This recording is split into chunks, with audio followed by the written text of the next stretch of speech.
Ladies and gentlemen, or maybe just gentlemen, I'm not too sure. But ladies, if you're out there, and gentlemen, if there's any gentlemen, it's probably just blokes. Gentlemen, that's something completely different. Will you please welcome your host of the Talking Bollocks podcast? You see him there, you see him, sorry, you see him here, you see him there, you see him every fucking where. It's me, Howard H. Smith. Welcome to Talking Bollocks. Woohoo! Yes, we're back. I say we, I of course mean me, unless we're talking about you guys as well, in which case it's the collective we, but it's just me really, innit? But anyway, look, I'm back. Me and my multiple personalities are back, and what a great show we got lined up for you folks. It's a real cracker. So, first things first. It's the intro. Welcome. If this is the first time you've heard us, yes, it's normally this shit. If you're coming back as normal, yep, you know the score. And yes, I am Howard H. Smith.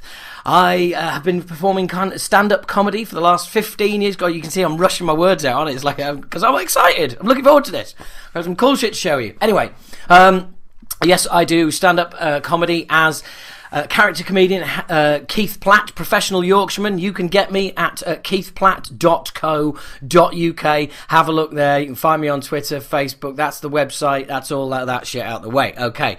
I am also host of this podcast. Hello. Welcome to the podcast. And I am also vocalist in rebooted UK thrashes Acid Rain. Yeah, well, that shit's been happening since you were here last, hasn't it? Hey, yep. Did you enjoy seeing my fucking face plastered everywhere? Oh, I know I did. Me and my massive ego, we loved that. In all seriousness, though, it's just fucking great to be back. It is absolutely awesome to be back. Not that we've actually done anything and are back yet, full on. But you've now, if you don't know what's going on, then go fucking Google it. No, don't Google it. Fuck Google. DuckDuckGo it, and find out. You're gonna be sick of the sight and the sound of me, but even more than you are already. There's gonna be, and I may as well put this out there right at the front of the podcast so you all know. By the time you get this, there may already be a second podcast in your devices, ready to download, it might even already be there. Point being, there's going to be an Acid Rain special coming out on Monday. Okay, so I'm recording this Thursday the 14th. So on Monday the 18th, there is going to be an Acid Rain special. It is me interviewing the rest of the band. Well, interviewing. We sit and we have a chat. Basically, it's after rehearsal, and I talk to everybody in the band about what it's like being in Acid Rain, and going from having been a fan to being in the band, and yada yada yada, stuff like that. So you Acid Rain fans out there, I'm sure you'll enjoy it. If you're not a fan of Acid Rain, fuck you. You have no taste. You don't know what the fuck you're doing with your life. I would suggest suicide, but it's too good for you. In all seriousness, yeah, why not check that old band out? Oh, for fuck's sake. How many minutes am I in? About 3.5. Ta-da! And there's AVG antivirus going, yeah, we're just going to close down now. No, you're not. Consider yourself postponed, you annoying bastard. In case you didn't get, that was, a notification flashing up on my screen there, obviously. And for those of you out there who are now going to message me and go, oh, AVG's a bit shit, what you should really get is, fuck off, nerd. Really haven't got time. Don't really need the advice. Chose it because it's free. That'll do. So anyway, thanks for your help, but back to the bedroom for you. So anyway, or as I believe is referred to in American circles and on Blabbermouth as back to your mom's basement.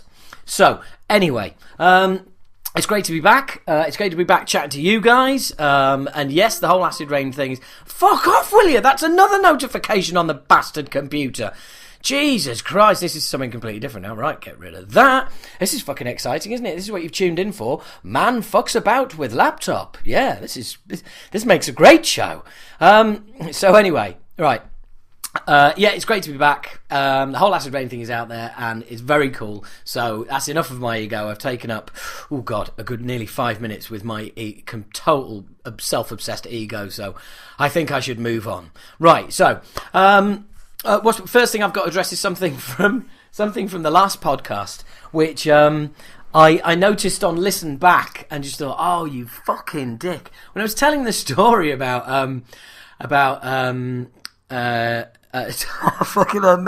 Mine's gone blank. Reed Mullin, that's it. I was telling Reed Mullin that I just listened to Carl's band and called them King Hitler, and his face was just like, you fucking what, dude? And then I realised that on the podcast I referred to him as Reed Martin. So just basically, compounding my fucking dickishness. So sorry about that, guys. I know some of you will listen back to that and think like, you did call him Reed Martin. Yeah, I know. I'm right there with you. I do listen with a critical ear as well. Listen back and think, oh fucking hell, what the fuck? But anyway. There's what else has been happening? Oh, the Butcher Babes have announced that they're going back to their thrash roots. Fuck off! Really?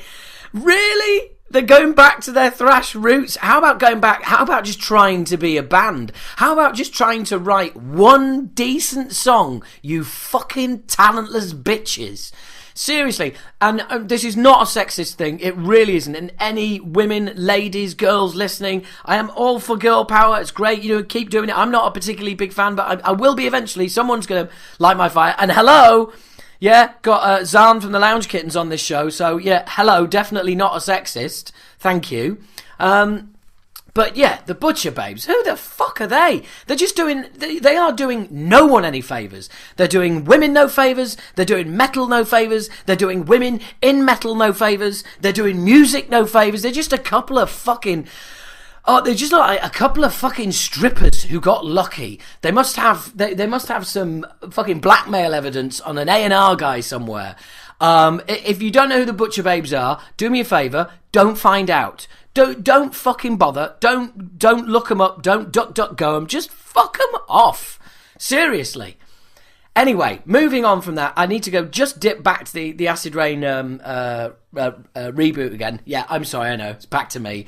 But I did want to say there was some amusing stuff out there. I did find a few tweets that were going, oh, fucking weren't bothered the first time round. So, I favourited those tweets just to annoy those people.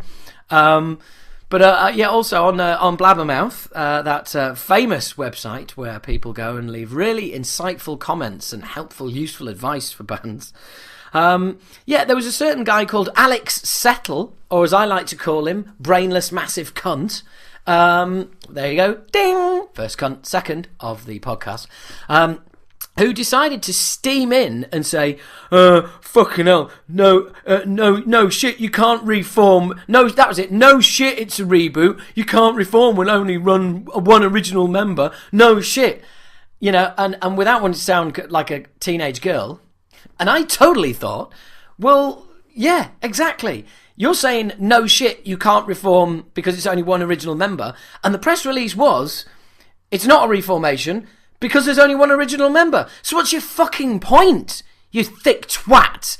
And luckily, I didn't even need to steam in there. I mean, I wasn't going to, but I did like his comment, actually, just to wind the cunt up. But I'd like to thank and shout out to Alan Phillips. Thank you very much for being the cool-headed response that was needed, and he basically went in and went, well, what, you mean H shouldn't be allowed to use his musical heritage anymore? Pathetic indeed. And obviously Alex had then gone in and edited his status to take the word pathetic out, when in fact he was just fucking angry at being denied a fucking, well, fuck, I don't know where I'm going with this, but the guy's a twat, and I've got so much fucking I've got so much that I want to say about him and can't, because I really don't want to go that far. But hope you get buried soon, Alex. And by buried, I mean literally underground after being hit in the head with a fucking spade, you twat. And if you don't like that, get yourself a podcast and respond. One problem, no fucker will listen to yours because you haven't got a musical heritage and I have, so fuck you right in your fucking deformed eye socket. Deformed eye socket, not a clue.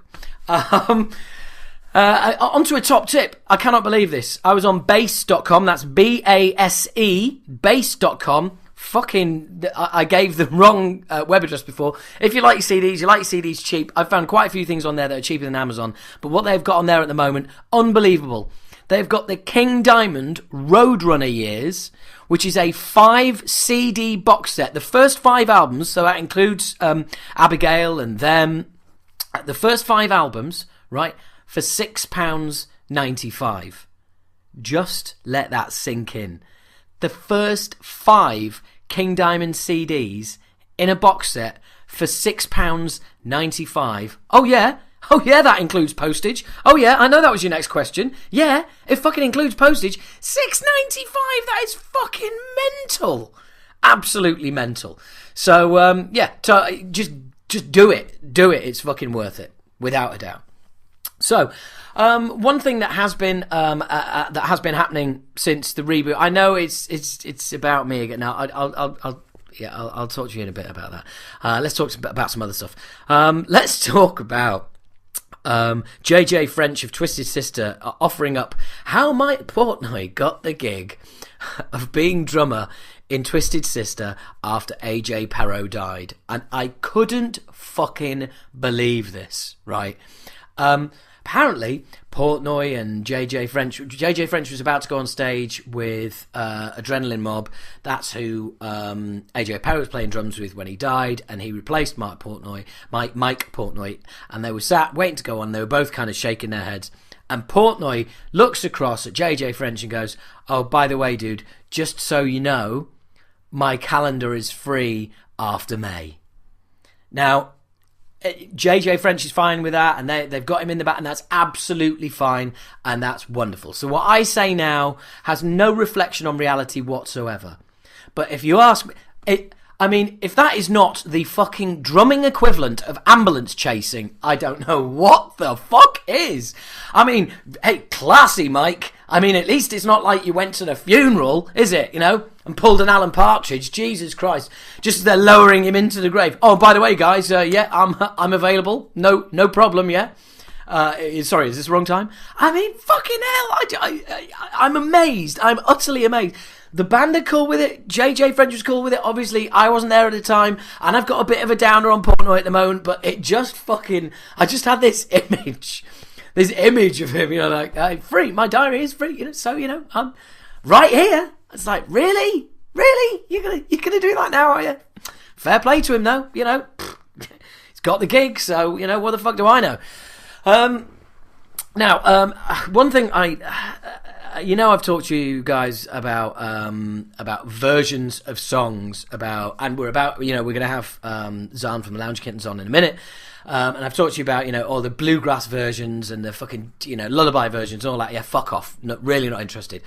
And I was reminded this month of something else that really gets on my tits to do with, and that is when people share clips of young children playing songs, and they go, "Oh my god, this is fucking amazing!" No, it's fucking not. Right? Do you know what would be amazing? It'd be amazing if that 6, 7 and 8-year-old sisters, wrote the fucking song.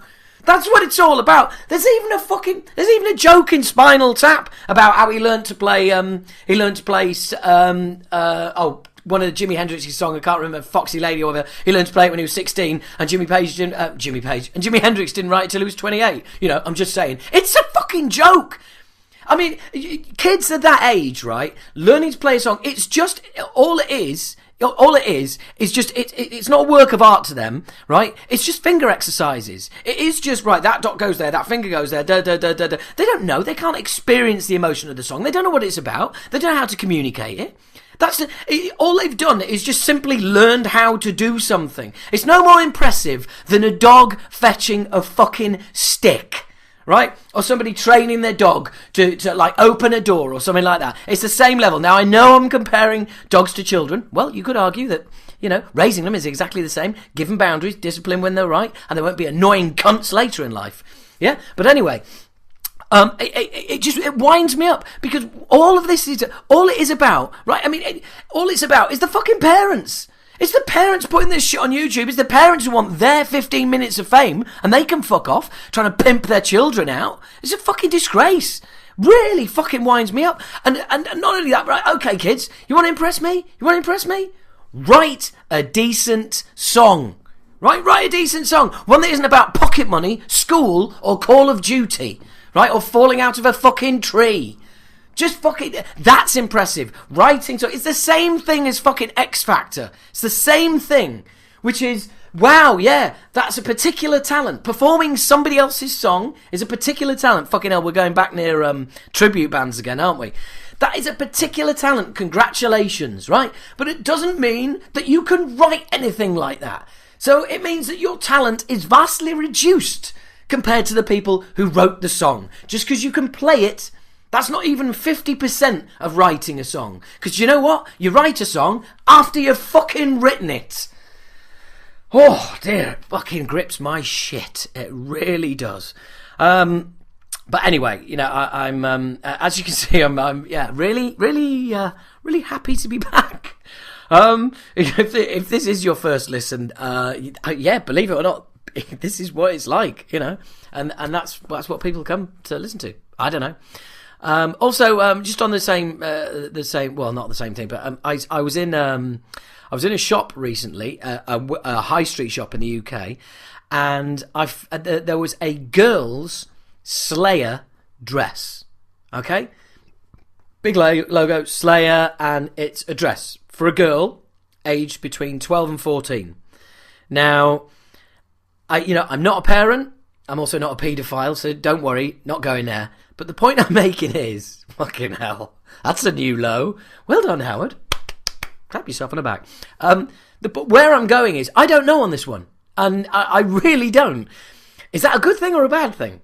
Yeah, getting kids into Slayer at that, is that a good thing, or is the fact that merchandise exists means it's so fucking mainstream? There's kids walking around, there's young girls walking around in that dress, probably think it's Buffy the Vampire Slayer, or don't even know either of those fucking Slayers, and they're just wearing it because they think it looks cool. I don't know, is that cool? Is it seeping into the mainstream? Are we metalizing the mainstream? You know, I don't think so. I don't think it's particularly cool. I don't think that's what's happening. But yeah, I don't know. I'm a little bit conflicted on that. So maybe help me out and get in touch so I can ignore what you think. Yeah, not really. Seriously, you know, if you want to get in touch, let's have a chat. Which, by the way, is very easily done. You can get Talking Bollocks on Twitter, on Facebook. Come and join us. More and more people are joining us every day, which is really cool. And one thing before I go into the actually no, I've Jabadon. Jabadon, I think he plays drums in Venom, doesn't he? Oh yeah, and who could have? It brings me neatly on to Venom Inc. So that'd be Abaddon, Mantis, and the Demolition Man, or Tony, and Jeff, as I know them, are back together and doing shows.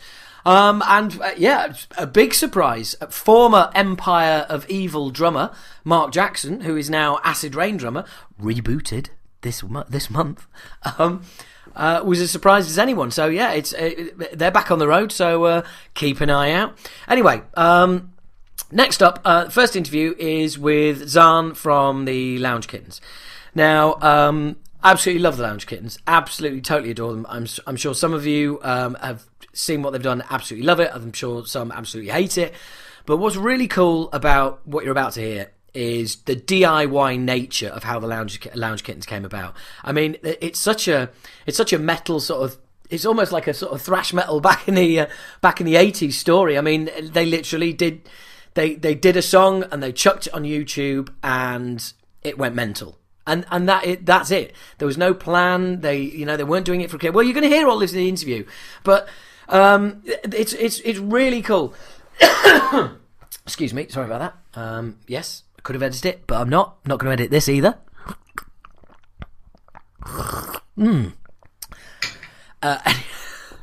Anyway, it is genuinely a really, really cool chat. Now, it happened on a Sunday morning, which was quite early, as we both refer to. But we cracked on. We had a lovely chat for about an hour. I've got to say, I was... I love the Lounge Kittens. I'm totally in love with them. I don't mean in love with them because it's three girls. I mean, I'm totally in love with what they do. It's fantastic. It really, really is fantastic. I love it. And I do come across as a bit of a giggly fan, probably more so than having interviewed anyone else who I'm possibly a bigger fan of. And I don't know why that happened. Maybe it was early. I don't know. But the result of this interview was that my girlfriend at the time came and went very quickly, soon to find out why, apparently was at the door listening, because she was here, she stayed over, and I was doing the interview in the other room, and she listened to a bit and had a go at me. We ended up having a row after I finished this interview, where she was accusing me of flirting, and I think probably you will hear me flirting, but it was an interview and not really, anyway. So, anyway, that relationship's down the tubes almost before it started.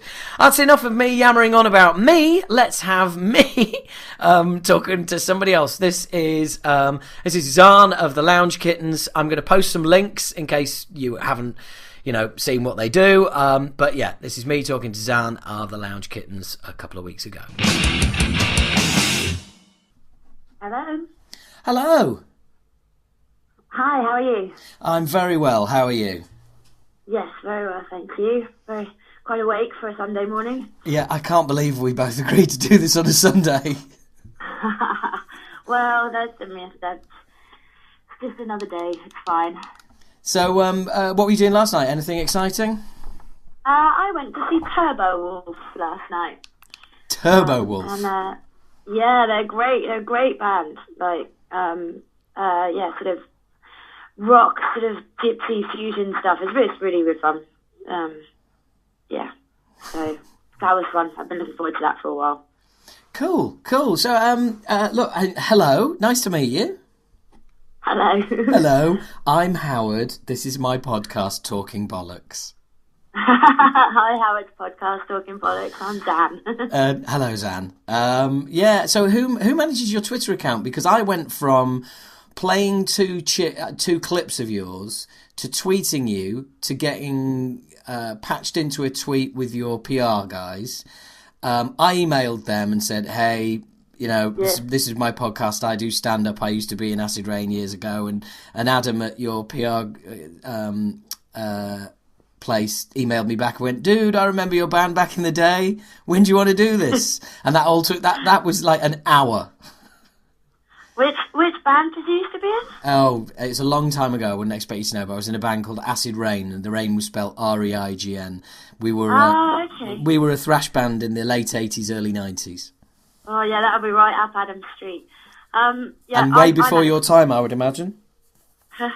Probably slightly before my time, but I'm older than you probably think. Oh really? I manage the Twitter account. We do all our own social media, so it's always one of us on the other end of it. Oh, that's awesome.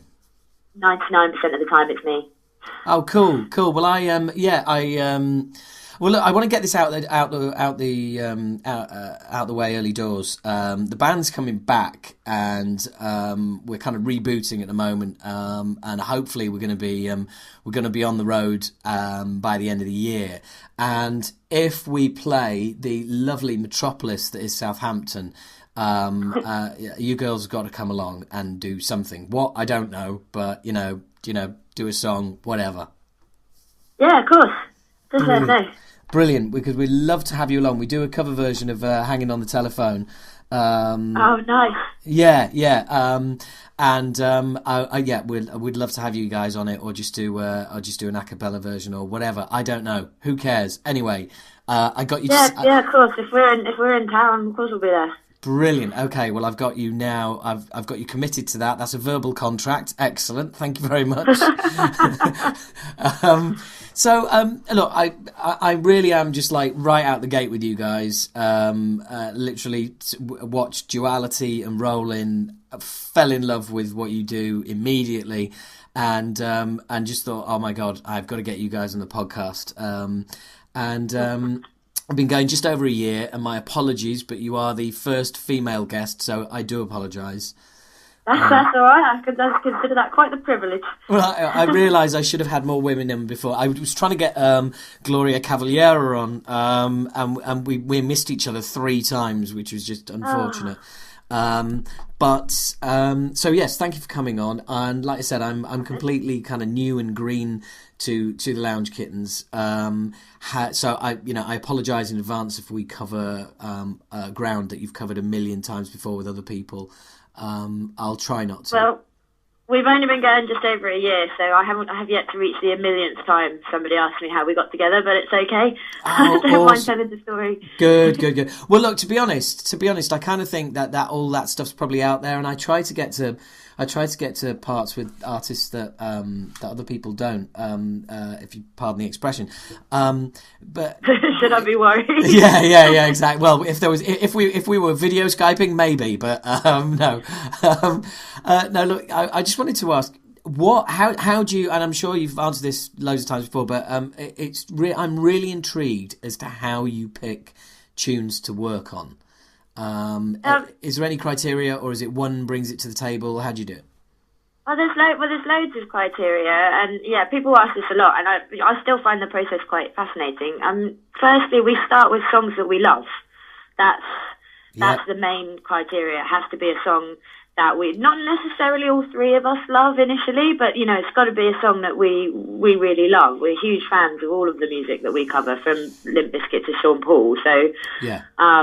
He's that basketball player, isn't he? Well, who's Sean Paul?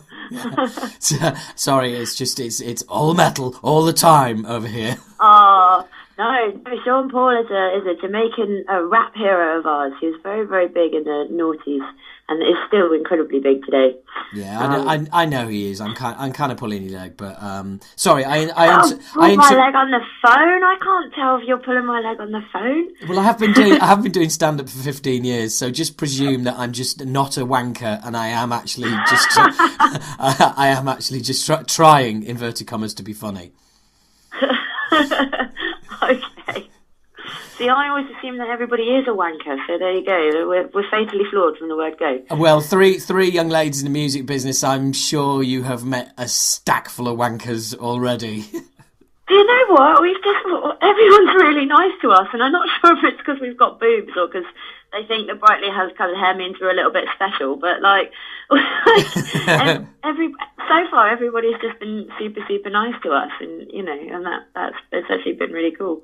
Well, you seem to have the right. You seem to have the. All three of you seem to have the personality to not only carry off what you do, but just be in the business that is music. I mean, I loved your answer to I can't remember where I saw it. It was somebody asking you about how was the Steel Panther tour, and you went, well, it was amazing. It was brilliant because we managed to get through it without any of us getting pregnant. Which yeah. I consider that a win. Yeah, definitely. And it took you all over the place, didn't it? We're not pregnant and we're disease free. That's that's all you could ever hope for at the end of tour. Well, STD free, I would imagine, but we're none of us are disease free. Let's face it. Well, I don't know. Speak for yourself, Howard. Yeah, nice one. So sorry, I do this a lot. I apologise. I did interrupt your creative process. Apologies, madam. Oh, that's all right. Yeah, so we picked the songs that we love by the bands that we really love, and the two girls, Tamir and Jen, do all the arranging because I'm not the musical kitten, so I'll take songs to them that I think that we should do or that we should try. And, they'll all pick songs. We've got a huge list. And the fans suggest stuff to us all the time as well, which we really love. And we always try and go away and have a listen. And there are certain things it doesn't work with. Yeah. And a lot of the cock rock and the hair metal and the stuff that I really like doesn't tend to kittenize terribly well because all the harmonies are already there in the original songs. And there's nothing that we can really do except do a nice cover of it. We can't change it, and it's this sort of juxtaposition of taking something as extreme as metal and making it as pretty as 3-part harmonies.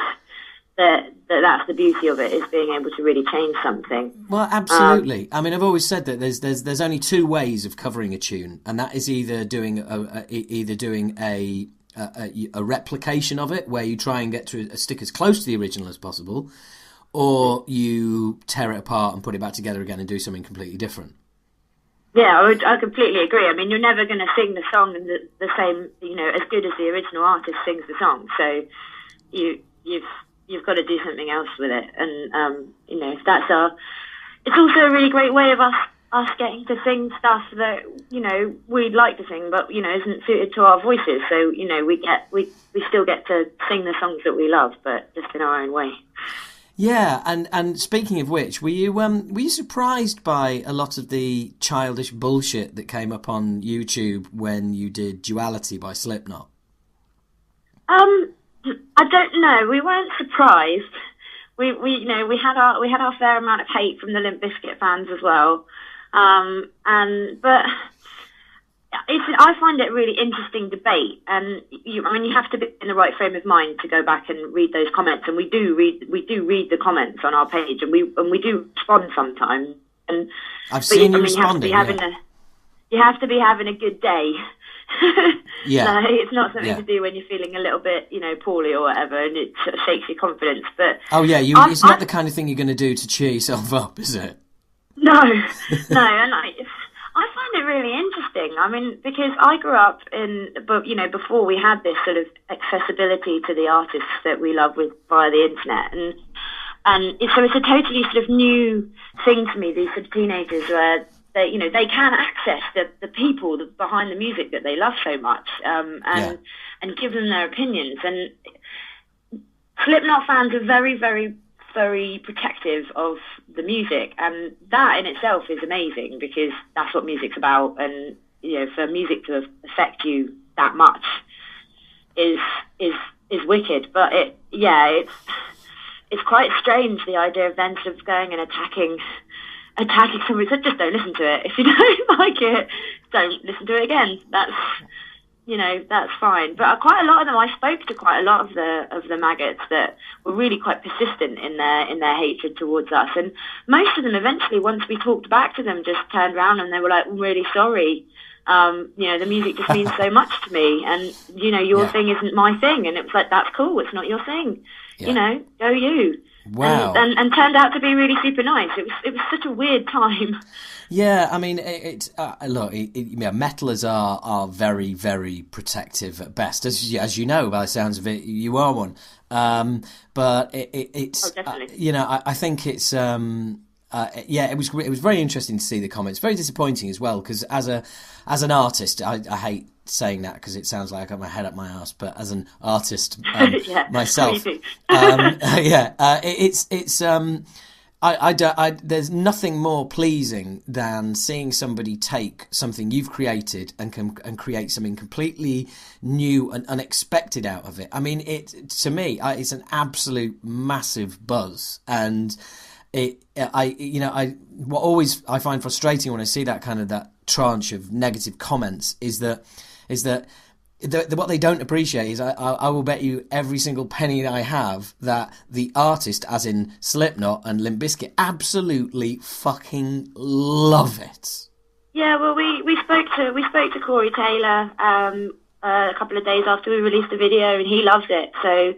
Of course he does. Of course he does. That's the best thing. As long as the original artist gets the joke and they're not horribly offended by what we've done, then people are entitled to their opinions, and you're never going to please everybody, and we wouldn't want to. So it's fine, and getting a thumbs up from Corey Taylor and from Fred Durst and stuff is just wicked.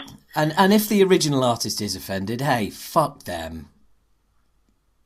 If they... So far, touch wood, it hasn't happened yet. Yeah, even Sean Paul gave us a thumbs up. So look, if what you guys do, if you're a musician and you can't appreciate the skills and the humour that you bring to what you do, then you should cut your own head off. It's just fucking ridiculous. I mean, it's just I absolutely love it. I mean, and you've done some serious gigs for girls who've only been doing this a year.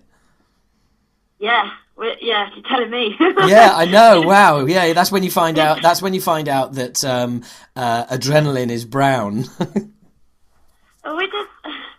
I think we really pride ourselves on the fact that we can do it live as well. Like we work really, really hard so that what you hear on our recordings is what we do live. There's no auto-tune, and there's no effects on our voices. It's just, that's how we are when you see us in the pub, whether we're playing in the pub or whether we're playing at Wembley. So in other words, what you're saying is it's completely old school. It's like the old ways. You go into a studio and you sing round a microphone. Yeah, that's exactly what happens. Yeah. The three of us take it in turns to sing into the microphone. Brilliant. That's the way it should be. And yeah, I mean, I think when we first sort of came out and everything sort of got a bit nuts and crazy, it was incredibly terrifying, particularly for me because I don't have as much I don't have any musical training, whereas the girls have been involved in music for their whole lives. But we've worked so hard over the last year and a half that now I have total confidence walking out on a stage to 50 people as I do to walking out on a stage to 9,000 people, because I know with my girls, and we're going to have a good time, whatever happens, even if we mess it up completely. We're going to have a really good time. Yeah, and that's what it's all about. That's why any of us perform in the first place. And I speaking from my comedy experience, whether it's a download tent with 2,500, 3,000 people in, or whether it's I'm doing a pub gig with 30 people in, it can be just as much of a buzz, and B, it can be just as nerve-wracking. Oh, totally. People keep asking us about Wembley. Obviously, that was the big one on the last tour that we've just done with Steel Panther. And to be honest, we barely remember the day itself. It was such a busy day, and when we walked out on the stage, because we're in front of the kabuki screen, in front of everybody else's gear. So the stage that actually we had to play with is tiny, and we could only see the first 4 rows of people. Yeah. So although there were 9,000 people in the room, it felt like we were playing to 200 people anyway. So, and sometimes we almost prefer it to be in a pub with 100 sweaty people, because we can see them and hear them singing along, and the humour transfer is easier in a smaller venue because they can pick up on all of our little stupid comments and our faces, our silly faces and stuff. And there's no gig too small and there's no gig too big, I think. No, definitely, and the thing is as well, again, the kind of relation to what you're speaking about and stand up is very similar. You need, it's a connection with the audience, and the smaller the audience, the more intimate it is, the stronger the connection, and so it is. I mean, I personally prefer smaller shows in smaller rooms, because it enables you to kind of develop a closer relationship with the audience than if you're in a massive gig or festival or something like that. It like you said, a lot of the subtlety is lost.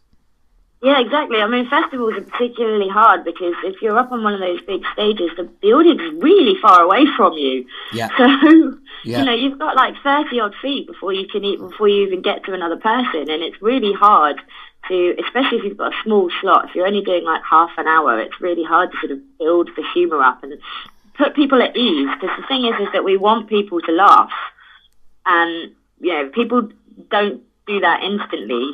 They have to relax into the scenario and realise that it's okay for them to laugh, and it's okay for them to sing along, and it's okay for them to shout stuff out, and and be silly, and it's quite hard to do that when you're incredibly far away from people. Well, yeah, the other thing you've got at festivals as well is you've got a transient audience, because you've got you've got people coming in and out and drifting in and out of what you do. So you might have a hardcore who are there and have been listening from the beginning, or are there because they knew you were on. But then that sort of transient mix of people coming in and out keeps changing the dynamic of the audience. But that tends to work quite well for us, because we find that because people recognise the songs, if people can hear us, they'll put their head in the tent and they'll come and see what's going on. Yeah. And they'll take a chance. So that's kind of a double-edged sword for us, because it does tend to work quite well. We do tend to drag people in, because they're like, oh, that sounds like Iron Maiden, and then they're like, what are these 3 stupid girls doing? Yeah, you're right. I should introduce just songs into the middle of my set that people will recognise, and drag them in when playing festivals. Definitely. Although I do a pretty mean cover of "Walk" by Pantera. I'll send you a link. That's it too. Well, yeah, I better explain first. I do a character called Keith Platt, professional Yorkshireman. So it's not, it won't look or sound anything like me. It's basically looks like an old man jumping about a stage doing a cover version of Walk by Pantera. So, you have been warned, all right? You have been warned. So, great. Just be warned. So I mean, you've done you've done such varied shows and bits and pieces as well. I mean, is there just kind of like a lot of offers coming in that you turned down, or were you initially doing everything and now you're being a bit more choosy? How's it kind of panning out? It's up and down, really. I mean, we initially just started sort of saying yes to as much as we can, and we're still doing that. I mean, we all have to work as well, and there are other commitments on our time, so we're trying to do as much as we possibly can fit in, and as much as we can afford to as well. So yeah, it's such a mixed bag, and we never expected it to happen like this. We never expected to make anything of it. We were just doing it for ourselves, for a laugh, and so yeah, at the moment, let's just say yes to as much as we can, and okay, we'll play Wembley, and all right, we'll go to Glastonbury, and okay, we'll play Download, it'll be fine. like you're going to turn any of those down? Yeah, exactly. Nah. When we stood at Sonosphere last year, when we went up on stage with Limp Bizkit, and everyone was like, I don't know how you had the balls to do it. And it was like, well, you don't want to be the girl that says no. Absolutely. When Fred Durst asks you to come on stage with him, you don't go, nah, it's a bit scary. I think I'll sit this one out if you don't mind, Fred. Thanks for the offer, though. Well, also, surely when you're actually doing these songs, when you first start out doing them, surely there's a conversation that goes between you, which is, wow, wouldn't it be amazing if we actually got to do this, with the artist one day? Do you know what? Like, people said that quite a lot after Sonosphere, and it never, ever occurred to me that they would ask us to come onto their stage. It occurred to me because we'd spoken to Fred quite a lot, and it occurred to me that, he might want to come and, do a little guest spot with us. And when he came to watch us in the Rock Royalty Barn, he got up on stage at the end and, made everyone give us a big round of applause and gave us all a hug and everything. And it kind of occurred to me that maybe he would want to come and, do a little guest vocal or whatever, but it never occurred to us at all to even think about the possibility of going on that stage with them. So we were completely and utterly blindsided. Wow, really? Yeah, completely. You can see it in our faces. Our videographer was with us when Fred asked us to do it, and you can see it in our faces. Like none of us had any clue that was coming. Right. Okay. So it's I don't know. I guess it's just a lazy question on my part, really. That I definitely think that's how my brain would work. But I guess the minute you start thinking that is the minute it sort of doesn't happen, and you kind of maybe. I mean, I think the sort of, because all we'd had contact with before Sonosphere was Fred, and not the rest of the band. So we didn't know how the rest of the band felt about us. We knew that Fred wanted to come and watch our show, but not Bizkit. So, and at the end of the day, is you don't mess with their show. And it was, it's the same with Steel Panther. We ended up on stage with Steel Panther every night on tour, but it's their show and it's their place to say, come on, girls, get on the stage, or not. So yes. We never really thought about it. Right. Okay. Well, yeah. I mean, it's like you say, it's their show. Speaking of which, obviously you're doing your own shows as well. Is there plans for an album or EP, or where do you go from here? Well, our EP just came out last week. Ah, my apologies. Yeah, the 8th. So our EP is out, and that's quite nice. It's all the tracks that we've released videos for. So there's 6 tracks to go with 6 videos, and it's selling really well, which is really cool. And then we've got festival season sort of mostly planned out now, and then in the autumn we'll go into hopefully recording a full length album. That's really cool. So what label is it on? It's on our own label, Great Records. Oh, good for you. Awesome. Awesome. Right, okay. And how do people get that? Let's do the whole advertising thing. Oh, well, you can order a hard copy from us on our website at www.theloungekittens.com, or it's available for download on iTunes and Amazon and all of that. Or if you're really cheap, you can listen to it on Spotify for free. No, please, listeners, do not listen to it on fucking Spotify because the royalties are pathetic. You can listen to it on Spotify, but buy one as well. Yes, play them at the both times. It's nice to have one. We worked hard on the CD artwork and everything, so buy one and have it on display on your shelf, because that's always nice. Well, you're talking the language of this podcast and of my listeners, because we're all about buying the CDs and owning the physical product and uncompressed. Oh man, I do too. I love it, and also I do all of our merch. So if you buy the CD, I will personally pack it up for you and send it to you. So there you go. You'll personally seal the Jiffy bag. I will seal that envelope and I will take it to the post office and I will speak to the grumpy Asian man in the post office and I will make him send you the CD. Speaking of grumpy, is it you that's got the grumpy cat? No, it's Timia. Ah, right, okay. My apologies. Timia is the grumpy one. Yeah, well, has a cat who's a bit of a dickhead. Oh, me? No, that's me. Yeah, that's Monkey. She's a complete dickhead. Right. Yeah. Okay. So how come Monkey hasn't seen the inside of a sack and visited a river then? Because she's a wonderful dickhead. She's an endearing, cuddly, sweet, lovely dickhead, and she's outside my bedroom door right at this moment. Bless. And she, she's already peed on the floor today, so we're winning. So cat training is not one of your skills. Oh, she's pretty old now. I don't know how old she is because she's a rescue cat. So, but I reckon she's probably 14 odd. So she's and she's just a dickhead.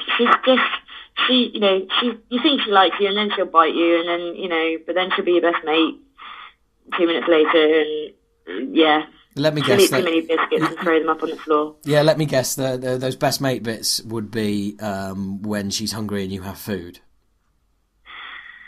Yeah, I don't know. It's more like when I was away on tour. Obviously, I was away for nearly 5 weeks, and I came back, and it was like she completely resigned herself to the fact that I was gone forever. And she was like, she sort of looked up, and she was like, "Oh, well, this is new."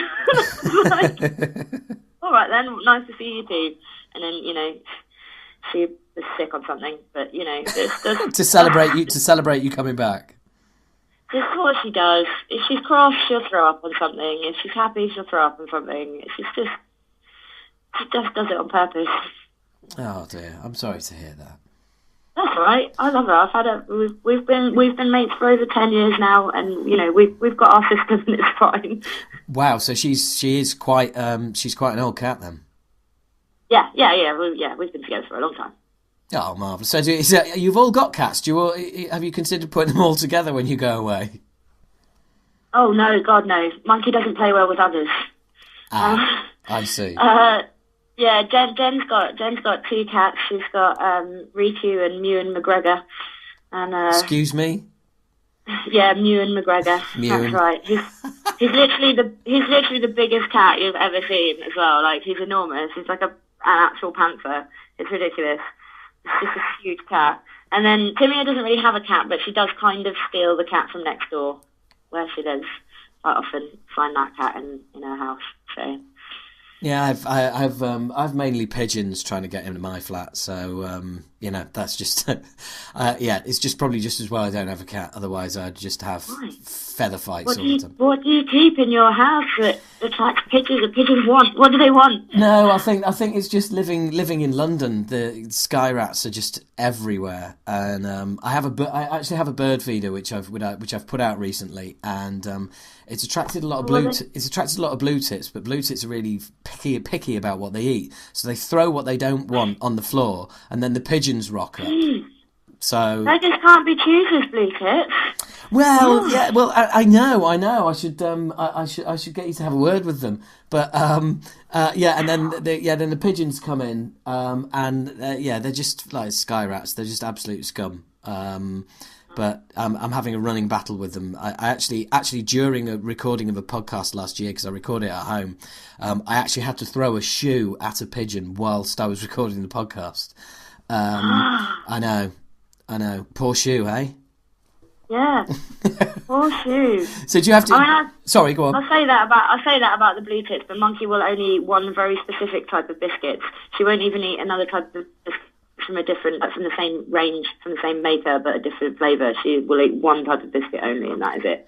Right. So she's like how when, I don't know if you've done this, when you used to go shopping for your grandparents, and you put your grandparents to say, right, orange juice, but it must be like Co-op orange juice, and you go to the Co-op and they haven't got any Co-op orange juice, so you get another brand and you come back and they won't drink it because it's not. Yeah, she will literally starve herself to death rather than eat a different kind of biscuit. It's ridiculous. So are you all of you based in Southampton? Timmy lives in Chichester, but it's not very far. Right. So yeah, we all met in Southampton. And how often do you get together to rehearse? It varies. I mean, we don't really have like regular. We don't rehearse every Tuesday or whatever. We we rehearse as much as we can in the run up to doing something. So at the moment we're having some time off, and it's weird because we haven't seen each other for like a week, and we get to see each other this evening and tomorrow. So we're all like, everyone's texting all the time, like, we miss you girls. Oh, you're excited about tonight. Yeah, so we're all annoyingly friendly with each other, and but yeah, what we do is that when the girls have arranged something, they record it in just in their homes, and they record all of our parts and then send it to us on a download, and we sort of learn separately, right? And then we meet together and put the song together, and sort of go through bits that people were struggling with, and polish it up so that it's got our personalities in it. But yeah, so we're quite lucky in that we can do quite a lot of our rehearsing separately. Which is quite cool. So have you got?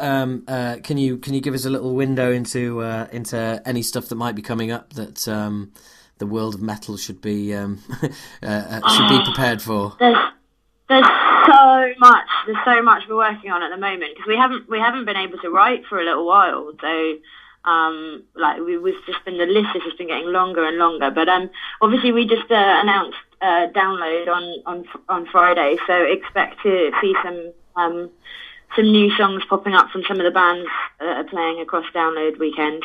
Oh, awesome! Because that's going to be fun. And then I think we're going to do a few more sort of retro metal classics as well. When you say retro, how far back are you going? Not that far, but I mean, I'm a big new metal fan, so like, even though it's really old now, and so whenever my suggestions come through, they're always like, yeah, let's do Biscuit and Disturbed and and Drowning Pool and all that kind of stuff. So the big one we're working on at the moment, I think, is System of a Down. Oh, cool. But that's made for you guys. Well, we do a little bit of System of a Down. It's in the Angry White Boy Polka by Weird Al Yankovic, which we cover. Yeah. So we do a little bit in there, but the reason we haven't done it, I was having this debate with some fans on Facebook the other day, and the reason we haven't done a full song yet is because we can't choose one because they're all too good. Yeah. Fair enough. We're literally we could take one from any era of System of a Down as well, and it will totally work, and we know it's going to work. So I think what we might end up with is an enormous System of a Down medley because we can't choose. I was just going to say, I could see a medley coming here. That would be cool. But the tendency then is to put everything into a medley because medleys are huge fun and everybody loves it when you only get sort of 15 seconds of a song and then you're on to the next thing and it's great. But we can't just sing all medleys. Some whole songs. Yeah, fair enough. And well, if you love your new metal, and one thing that I would have thought would be a massively juxtaposition with what you do, any plans for taking on anything by Korn? Korn. Yeah, it's definitely on the pipeline. Again, it's all about finding the right song, the right song for us. So there's definitely some Korn, and we'd like to do stuff heavier. I mean, we get we get a lot of people asking us to do, you know, like Pantera and that kind, and you know, Megadeth and the real thrashy ones, and like we kind of struggle with those a little bit because there doesn't tend to be much vocal, and if the guitars are really thrashy, there's not a lot of melody, and so there's not really anything for us to play with. So tempted for anything by Slayer. Yeah, we've tried Slayer. We literally all sat down together and like went through Slayer songs, and we're like, I just don't think we could do it. It's going to be really boring because it's quite repetitive. Yeah. And so it's the kind of thing that we can drop into a medley. Like we dropped in the Sonosphere medley we did. We had bits of Carcass and stuff in there, but you have to sort of drop a little bit in and then pull back to something else. So yeah, medley's the way forward. We should just be a medley band. Yeah, but I guess, like, as you rightly pointed out, it's medleys are fun, but doing an entire song is a bigger challenge and kind of showcases your skills that bit more, as opposed to just picking the bits of songs that work. Yeah, that's true. Plus, people, you don't want to be a one-trick pony as well. You've got to mix it up a little bit as well. So. Yeah, sure. And when are you? So if you girls are meeting up today and tomorrow, are you back out on the road? When's the next time anybody can see you in the UK? When are we back out? I think our first public gig is we're at Volksfest in Plymouth at the end of May, the 24th of May, I think. I think that's our first public show, and then it'll be Download. It's just all about festivals for the next little while. Yeah, of course, yeah. Yeah, it should be fun. I can't wait. It's perfect living in a field weather. I want to get back out. So do you when you do a festival, you really do the festival? You take on the whole thing? Oh yeah. If our schedule allows it, yeah, we'll camp for the whole weekend. We'll be there the whole weekend from Download. We're hoping to come in with the heavy metal truants. Charity that do the bike ride from London to Download, so we're hoping to come in and support them for a little bit on the Thursday, and then and then we'll be on site for the whole thing because we love it. I mean, we go every year anyway, so but we do the camping and the makeup in the tents, and it's just fun. And this is the first time for the last 5 years that I'm not playing the Download comedy tent. That's absolutely typical, isn't it? Otherwise, I would have said, "Come on down." That's such a shame. Oh, that is a shame. I know. Anyway. I'm gutted, but I'm sure you'll have a great time. And once the festival season's out of the way, presumably it's then into putting an album together. Yeah, we'll be putting the album together, and then we'll have news on them when we'll be out touring again. But I mean, you can usually find us like relatively local to Southampton. Like we do tend to pop in and out at our local pubs and do little shows sort of around our hometown just for fun, because performing is the best bit. We get really bored if we're not performing all the time. So. Well, yeah, absolutely, and for our listeners based around the south, there you go. Don't stalk them, just go and see them. Next time I'm in the area, I will definitely call in and try and hook up with you guys. I mean, I absolutely love what you do. And it's just it was so original. I'm going to completely be honest with you. When I hear stuff that just really blows me away like that, and when there's quite clearly so much talent, it makes me well up. It really does. It to that extent. It just moves me to very near tears. And that is a compliment, I promise you. No, thank you. I'm very much taking it as one. Thank you so much. And when I first saw, I mean, the roll-in video is just, I mean, as as a comedian, it really made me, really made me laugh. But I just found both Duality and Rolling really, really moving, and I'm getting through your catalogue very slowly at the moment. And I urge everybody listening to listen to all these tunes, because funnily enough, one of the topics on the podcast one of the topics that's just gone on the podcast, which was April's edition, was I had this whole thing about how I just wanted to, like, it's a very ranty podcast, and I was just ranting against people doing different versions of metal songs. There was all the bluegrass version and the banjo version and all the rest of it. And I'd actually slated a slot in the running order of my show to basically talk about this, and then you guys came along and made me completely reconsider my entire opinion. And yeah, 1 month later, here you are on the show. So it's crazy. But I really do urge everybody listening to have a listen. And I plugged you on this month's show, and I think I've got your video rolling on my Facebook page as well. And we'll just constantly, I'll always be a fan and a supporter. It's really cool what you're doing, and I hope you take this as far as you can go. Thank you so much, Howard. Actually, that means the world to us. It's like, I can't believe we've changed your opinion about something that's so nice. And like, it's fun, and we're just going to continue having a really good time and doing it to essentially make ourselves laugh, which is always why we do any of it. It's just to make each other laugh. And yeah, let's see how far we can go. I mean, we've done, like, I can't believe what we've done already. It's just ridiculous. Like, let's see how much further we can push it before everyone gets bored. Oh, totally. Oh no, look, you've got to go headline in Wembley Arena. That's got to be, oh my God, that would never happen. Oh, don't say never. You never know what could be round the corner. No. You never know. Years down the line, could be a decade's time. You're back on the podcast. I've managed to convince you against your better judgment back on. And, you'd be saying, yeah, it's Wembley tomorrow, can't believe it. You never know.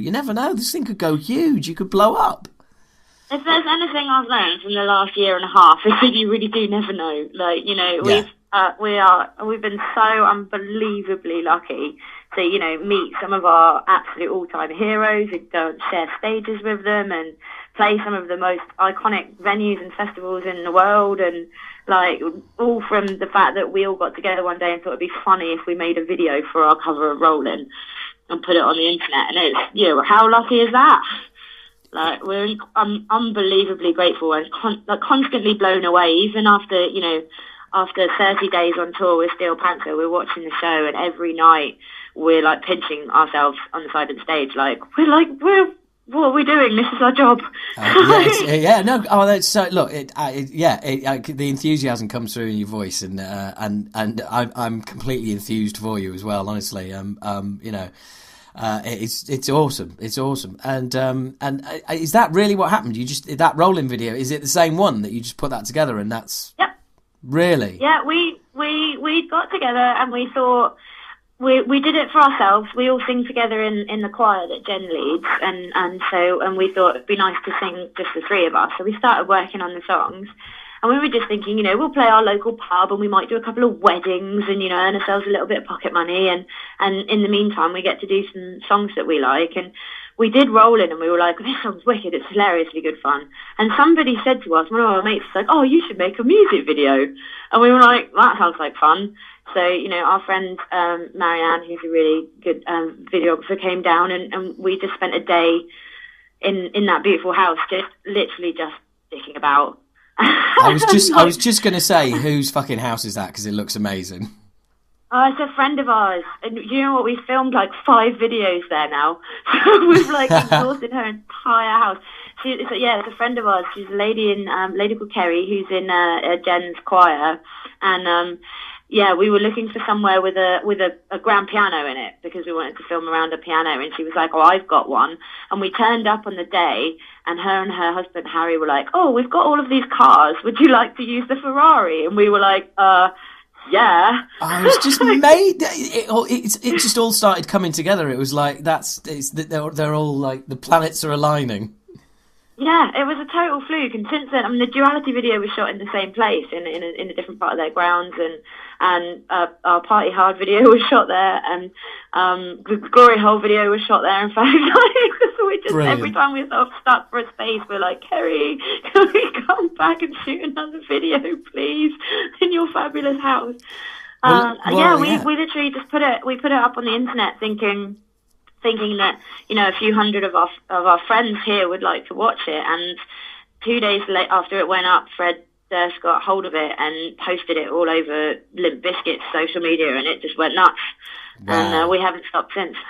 Oh, that's amazing. That's brilliant. Well, look, two things. Firstly, my band's going to need a location for a video, so if you could ask Kerry for us, that would be good. Well, absolutely. She even makes you little sandwiches for lunch. Hey, look, hey, I just want to sit in the Ferrari. Fuck the sandwiches. Just sit in the Ferrari. And secondly, you said that I just wanted to pick you up on something. That you said you've been incredibly lucky, and believe you me, in the music business, you make your own luck. You haven't been lucky. You've got where you are because of talent and the way that, you know, everybody can see how genuine it is. So it might feel like good luck, but believe me, you make your own luck, and you know you don't get anything out of this business that you don't deserve. So you know. I think that's a good point. I mean, we have been really lucky in the fact that people people as famous as Fred Durst and things are willing to, you know, to a video that somebody tweets him and support like other artists. When, you know, they don't have to. But on the other hand, we work really, really fucking hard all the time. Absolutely. Yeah, absolutely. And that's what people don't see. They see three people up there having a laugh and they go, oh, you know, fucking hell, what are they doing? And it's like, no, you know, no one sees the work that goes on behind the scenes. They don't see the hours of rehearsal and all the rest of it. And, you know, I know what it's like. Like I said to you, you know, we run all of our social media. I manage the band. We do all of our own video, all the videos, like all the styling, all the props, like all the storylines, everything is done by the three of us. It's like, and all the rehearsals and all of our outfits and all of our promotion, it's all done. So yeah, we're, you know, even packing up CDs for merch. Like I spent all of yesterday counting out all of our merch. So it's like we never stop working, but you know, you get out of life what you put back in. Like, well, it's absolutely, and look, it's that genuine. How genuine it is shines through in the work that you do. It just comes through. It really does. And now plug for a free t-shirt. If you send me a t-shirt, I've got a photo session coming up in a week that we're going to use to announce the band coming back. So if you bung me a t-shirt, I promise to wear it in the photo shoot, and you will get some more metal coverage for you.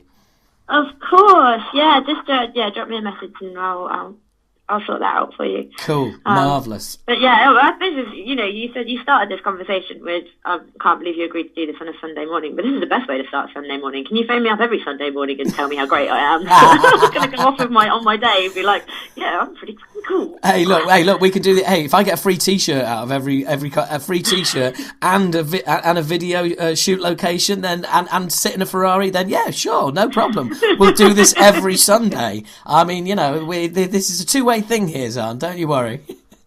All right, then. Cool. Well, I'm going to let you go. I'm sure you got plenty to do. I'm going to go and make breakfast, brunch, whatever you call it. But look, thanks for coming on.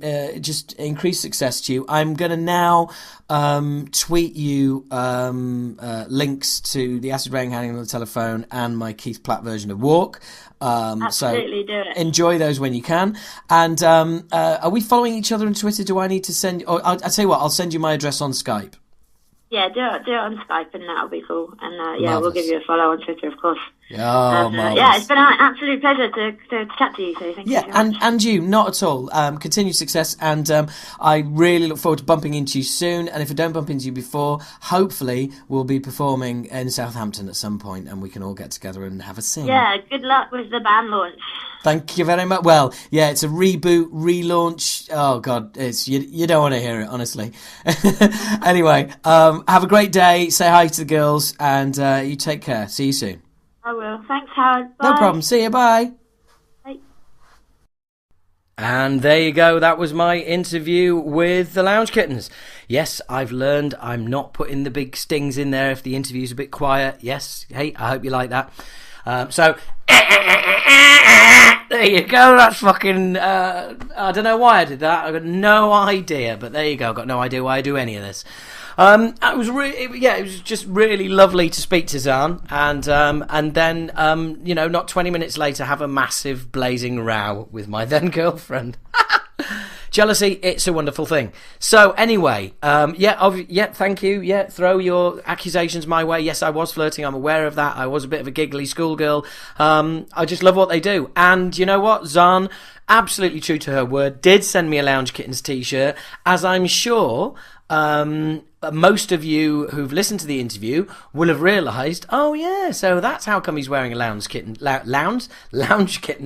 t-shirt in the Acid Rain pictures. Yes, because I did that interview, and they agreed to send me one for free. So if you want me to wear a t-shirt of your band, club, bar, weird religious sect, send me your t-shirts, and I'll wear them in. I'll wear them in photo shoots. And anybody who sends me a t-shirt that says, "Hi, my name's H, I'm a massive cunt," yeah, I'm not going to wear that. Way ahead of you, funny fuckers. Way ahead of you. It was very cool. I mean, how awesome is that it's just happened for me? It's unbelievable. The fact that they just, came from absolutely nowhere, and there's such a lot of talent there, and they're so nice. I mean, listening to Zan there, she's so down to earth. The DIY nature of it all is so metal, but I know what they're fucking talking about as well, and taking the time out to address things on YouTube with Slipknot fans, maggots, and stuff like that. I mean, that shows a level of dedication that a lot of fucking bands don't have. And that's why they're going to be a success. And I tell you what, dig it out on YouTube, their Rammstein compilation. Oh my God! It's unbelievable. It really is. It is fucking awesome. Definitely worth checking out. And I will put some. I'll put some links and clips up and all the rest of it. And follow them on Twitter and just get involved, because they are. They're incredibly cool, and I know what some of you are going to say. Oh, but they didn't write any of those songs. That's something completely different. What they're doing is something completely different. It has its roots in Cabaret. They are breaking songs down. They're restructuring. They're turning them into something they weren't. They're not a fucking tribute band by any stretch of the imagination. So just in case any of you were thinking of just getting on your little high horses and having a go, let's just make it quite clear. You're wrong. Save your breath. Anyway, I really don't know any other podcasts where the host slags off people who actually listen to it as much as this one. So get fucking used to it, you cunts! I jest. So, one thing that has been bugging me, and a few people have mentioned this, and I heard an interesting discussion, got dragged into the endless discussion. I think this seems to keep popping up. Who did death metal kill thrash? And as I keep saying, no, I think thrash killed itself. It didn't reinvent itself anymore. It stopped being interesting. It got lazy, and something I was talking with somebody recently, and they made some really good points, which was, he was a few years younger than me, so I'm 45, he was sort of 42, 43. Now, those 2 or 3 years back then are a big difference. So when I was getting into Metallica and Slayer, all of my friends who were just 1 or 2 years above were like, oh, that's just fucking noise, that's not proper metal, Motorhead and Sabbath, that's proper metal. No, that's not proper metal. And they didn't like thrash. Whereas what you forget, of course, is that, you progress and you listen to thrash, and that's back in the day, you're kind of fighting the powers that be above you, and you're forgetting what's happening behind you. And what was happening behind you is other bands that were coming out, and people were getting into them and going, well, yeah, that thrash stuff, it's all right, but it's a bit too metal, or it's a bit mainstream now, or and you've got kids getting into the next thing that was coming along. So basically, the next thing that came along was death metal. It didn't kill thrash metal. It just came along all on its own. And what happened was that the next generation of kids who, we all got into thrash metal, and the next generation got a lot into death metal. And bands like Carcass were doing something really, really different, a lot heavier, a lot grungier, but lyrically very different as well. They went for the whole sort of medical experiment thing. There was Napalm Death, who were doing really very social conscious lyrics and almost like punk activism, but mixed with this really fucking, just weird, like 3-second songs or whatever. And I gotta be honest, back in the day, we were all kind of sort of, as thrashers, looking back on that and going, well, fucking hell, already there's shit happening that I don't understand and is beyond what's happening here.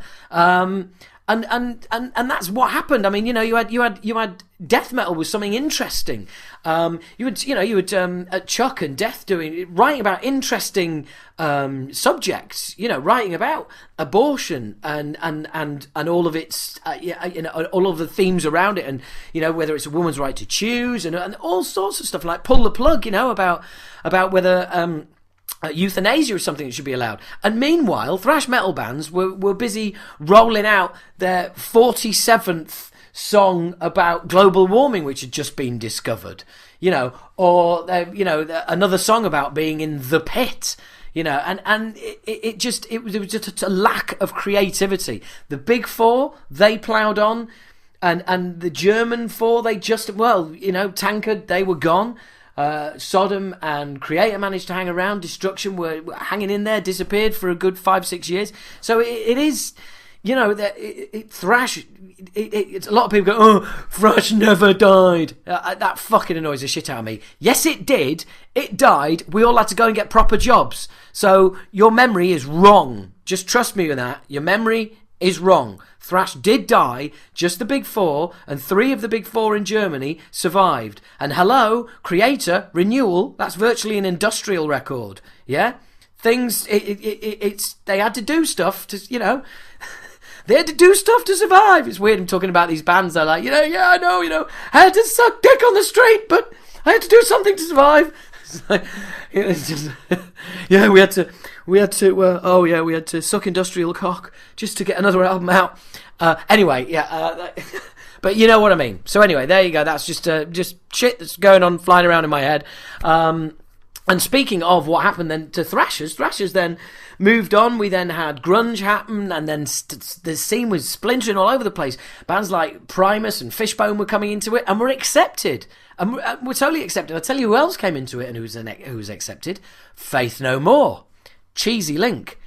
The new album Sol Invictus, which will be out by the time you hear this. It was leaked ages ago, and I've got a shitty digital copy, but I ordered my CD today on bass.com, and it's a full £1 cheaper there than it is on Amazon.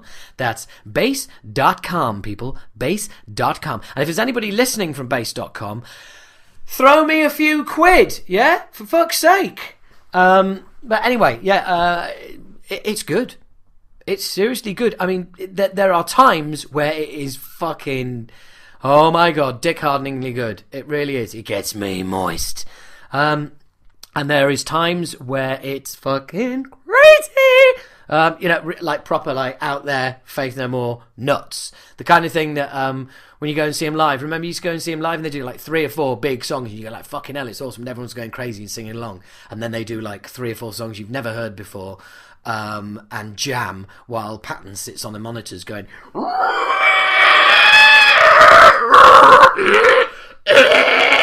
and you think, yeah, I was probably not enjoying this bit as much as the bit you did before. And then they come back and do like, some other classic big tunes, and yeah. Anyway, it's a good album. It's definitely worth picking up. What can I say? I'm a fan. I'm a big old fat fucking fan, and yeah, get it. Also, a couple of thank yous. Thank you to the person who set up the Last FM Talking Bollocks page. Wow, that was really nice. Craig sent me a list. Who's Craig? I'll tell you who Craig is. Craig is the guy behind allabouttherock.co.uk. That's who Craig is. Everyone say hi, Craig. Hi, Craig. I thought I'd stand in for you because, obviously, if you're on a bus or anything like that, though, right? Wherever you're listening to this, including if you're just listening to it on headphones and you're sat next to your girlfriend, your boyfriend, your children, your hermaphrodite, whatever, and you're just listening to us headphones, right? After 3, you've got to say, "Hi, Craig." 1, 2, 3. Thank you very much. Craig thanks you. Craig is the man behind allabouttherock.co.uk. That is the website where this is hosted. Wouldn't be possible to do what I do without them. So, big round of applause for them. And next up, just to give you an idea of what's coming, the Acid Rain Special Edition is coming. Yeah. I'm also going to be doing a writer's special soon. Yeah. Because that's looking pretty cool. And the other thing that I wanted to do was, I can't say because I don't want to jinx it, but there is going to be, there's going to be some stuff going on. I'm going to see a couple of bands this month who I'm going to be interviewing. Really looking forward to seeing them. And also in the writers special, we're going to have the guy behind Global Thrash Assault. So it's really cool. If you don't know what Global Thrash Assault is, it's quite simply put an absolutely awesome metal thrash metal blog, basically. I caught up with the founder and main man behind it. And we had a bit of a chat. Now, this does lead on to something else. Do you know what I'm doing? I'm going to be honest with you, because I am honest with you guys. I'm fucking stalling, and I'm sorry, dude, but I can't fucking remember your name. And it was Chad, of course, Chad. Sorry, dude, but you know what my memory's like. Chad is the man behind Global Thrash Assault, and I've got him on, and I'm going to get him on with Malcolm Dome and Keith Khan Harris, and that'll be the writers special. That's going to be coming up fairly soon because I can't hold on to that much longer, and it's not fair on the guys who took part. But he went to the Wakefield Full Thrash Festival, right? He went to that from New York.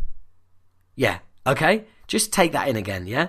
He flew from New York to the UK, and then went up to Wakefield for the Full Thrash Assault Festival. Okay?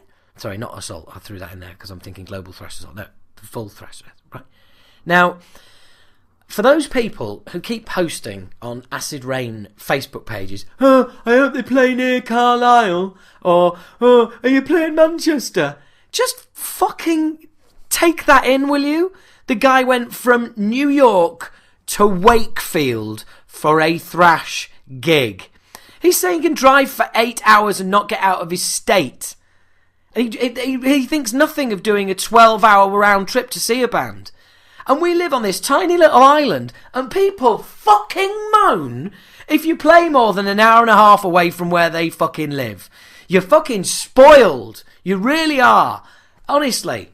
That is just, I cannot believe the amount of people who are going, "Oh, I hope you're playing it, oh, I hope you're playing it." Get in your fucking car, get on a bus, buy a train ticket, and bloody travel, and take the next day off work if you have to. How committed are you to music? Let's find out, shall we? We're going to be travelling all around the fucking country, taking time off our various bits of work and business and everything else. The least you can do is take some fucking time off and travel and meet us halfway, just because we ain't playing your fucking garden. Sorry, that didn't... I really wasn't intending all of that to end up about me, but it kind of did. But also, I'm making a more general point, because it's not just about Acid Rain, it's about any band, and that's fucking travel, for Jesus fucking Christ's sake. Bands are travelling all over the world. It comes back to that whole Nuclear Assault thing that I was talking about a while back, which is like, "Oh, bring Nuclear Assault to the UK. They're coming. They're going to Bloodstock. If you're not going, you're going to miss some tough shit." Anyway, next up is my old mucker, Andrew O'Neill, heavy metal comedian. For those of you who don't know Andrew's work, you should be ashamed of yourself. Have a look up and find out. He's an absolute top man. I've known him for a long time, and we have a really good chat. It was so easy to arrange. He was playing the garage doing his Andrew O'Neill's History of Heavy Metal, which is fucking awesome. I watched the show that night, and it was absolutely fucking brilliant. In fact, I haven't spoken to him since to let him know how brilliant I thought it was. So I guess if he's listening to the podcast, He's finding out now. But yeah, absolutely fucking brilliant. Spot on. Very funny. Really educational. Brilliant music. Tight as fuck. If you get a chance to see it. It's absolutely brilliant. So anyway, we have a quite nice chat here. You will also hear Andrew becoming the very first guest ever. Well, he's a guest presenter. He becomes a presenter because I nip off for a slash. So anyway, got to the garage in London, walked in the back door, walked straight in the dressing room. There he is, having a munch. He cracked a bottle of beer open. We sat down, did the podcast. Various people come in and out as we go. So, you'll hear people coming and going as you normally do. And it's a really good chat, a really good catch up.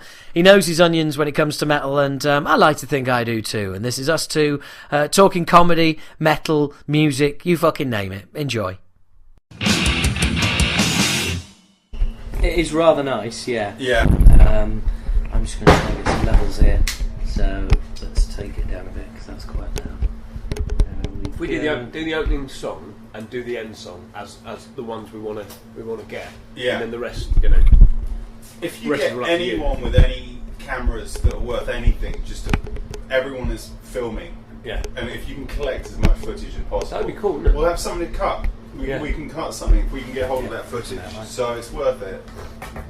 Hi. Just wanted to check 7:45 for the first half. Yeah. Perfect. Cool.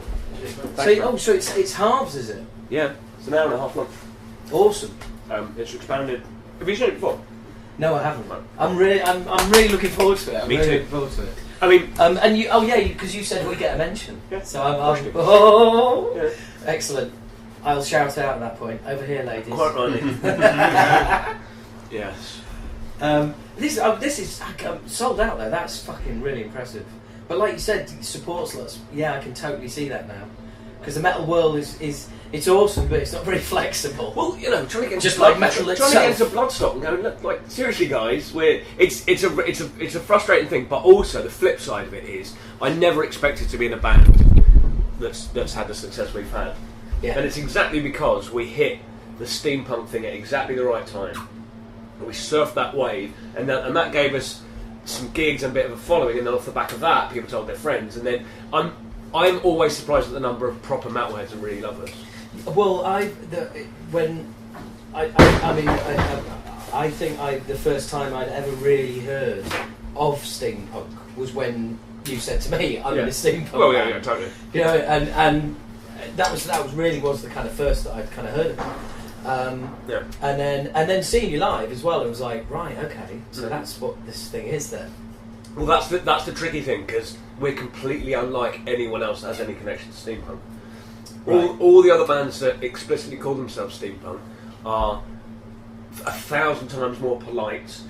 They have a kind of, there's a lot of class role play goes on. A lot of people literally saying the word huzzah a lot. Yeah, there's a lot of okay. There's a band called Abbey Park we played here last week, and they for a while they were like the biggest steampunk band, and basically they were a goth band, and one of the women in the band went, let's do this steampunk thing, and she designed this whole image for them, which since she left they haven't changed. This is inside information I have from their ex-guitarist. But you are aware I am recording. I'm aware, yeah. Oh no, it's fine. That guitarist was once banned from wearing one of our T-shirts, so there's no. There's no love lost. Well, but the thing with them is they are a goth band that adopted a steampunk thing. It's not a style. It's basically an image. It's it's a type of sci-fi, and there's a kind of subculture that kind of came out of that. So when we formed, it's because me and Andy really liked, we were both obsessed with the Victorian era. And we kind of, there's got to be some good music in this scene, and none of it was to our taste. Yeah, because you do the Jack the Ripper thing as well, don't you? So that all comes to your love of the Victorian era. Yeah. I did that. Yeah. You've been murdering and raping women. Not raping. Alright, come on. Yeah, I draw the line at that. I'm not a monster. But I did a show called Winston Churchill was Jack the Ripper in Edinburgh. Now like 10 years ago. And then I did a show a couple of years after that called Andrew O'Neill's Totally Spot on History of British Industry. So that's about the past, present, and future. Yeah. Did you ever see that, Tom? I think I missed that. No, we're going to rewrite it. I saw the Jack the Ripper one. Right. Yeah. We're going to rewrite it for the band. Fucking hell! Wow. Because Okay. the band kind of came out of that. Like, there's the fact that there are 4 notable Victorian Stevensons. That's the first song we wrote. And so, so both obsessed with it. And then we kind of went, well, there aren't any bands that we like, so let's start writing some songs. And we're getting our new record is going to be so much heavier than the previous 2. Because Andy's getting more back into metal. Because Andy was the frontman of Creamy Jesus, I'm sure you remember. Yes. And it's there's one song in it that is crushingly heavy, and it feels much more like all our influences are kind of like moulded together more organically, rather than the kind of oil and water. Here's a metal bit, here's a punk bit, here's a music hall bit, here's a Victorian bit, you know. You're finding your sound. Yeah, a bit in the comedy terms of finding your voice. Absolutely, yeah.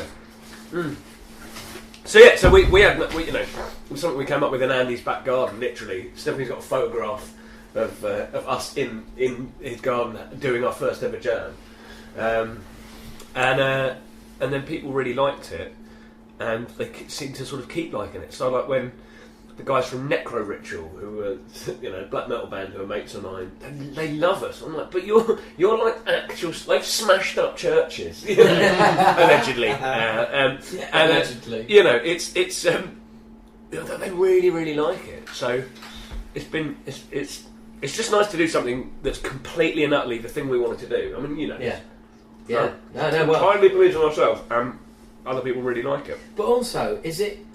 I mean, how much of it feels like comedy? How much of it feels like metal? 5% comedy. And is that kind of like that would be because I'm finding being involved with the band again. I'm finding it incredibly, and I want to get the right word. It's getting my wee battered brain to work properly. It feels like a release. Yeah. Do you know what I mean? Yeah, totally. It's different. Not having to hit that emotional, not having to get that reaction from the audience. You just do it, Yeah, in fact, just going there. Yeah. Well, the fact you can do it in a room with no one else there, is incredible. Yeah. But some of the best performances we've ever given have been when the audience aren't interested. You just get your head down and do it. Yeah, absolutely. I mean, increasingly the comedy stuff, because initially we wrote some, pretty much straight up comedy songs. But then some that were a lot more like Blood Red, which is about the British Empire stamping on the rest of the world, and then on the second album I wanted to write a song that was as funny as I could make it. So I wrote the Victorian Gentleman's Boasting song, which is literally about wanking, and it includes the line, "How often is your jism brought about through onanism?" which I am so pleased with still. But I kind of at that point I sort of went, well, if we're going to do a comedy song, let's do it. Let's use the skills I've learnt from stand-up and make it as funny as we can make it. And it's a good song, it's a funny song. The new one, I'm quite self-consciously trying to move away from that stuff because I don't want to be seen as a novelty act, like kind of Evil Scarecrow or something like that, because we're not. No offence, Evil Scarecrow. No offence at all. We love you. No offence at all. But we're a very different type of thing, I think. Well, I know all about that because coming back, we've already been offered shows with bands that I've kind of gone, well, no, we can't really go there, right? Because it's really weird because we have, for some reason, a weird sort of, because we didn't give a shit. We didn't give a shit live. We were kind of pigeonholed by some journalists as a joke band, where there's nothing funny about the band at all, and no, but it's that thing of your funny guys doing a band. And that's exactly. We're pretty much, there's 2 stand-ups in half of our band is stand-ups. And you really are the perfect support man for us. We've got to do it. And there's some such good thrash riffs on our new record. We're trying to basically write the album we would write no matter what the context, So is it on the verge of I don't want to insult you by saying being a proper band, because you're fucking on tour and you've sold this place out, so it is a proper band. But so is it on the verge of being almost like a proper career? No, there just isn't. Comedy is still. There just isn't the money in it to do that. Yeah. Don't tell me that. People don't buy records anymore. No, absolutely. So I know, it's fucking hard. Andy's told me when you know, if we were as big as we were when he was doing Creaming Jesus, we'd be making a living off it. You know? Yes. Which is. If you're selling out this place, then yes. I mean, that's fucking. The thing is that isn't actually any consolation. That's just more depressing. Yeah. But you've got to roll with the changes, haven't you? There's nothing you can do about it. So you can't change the world. Yeah. No. So, but also, I wouldn't want to do a band full time. Comedy is my absolute soul. It's the direct expression of me. Yeah.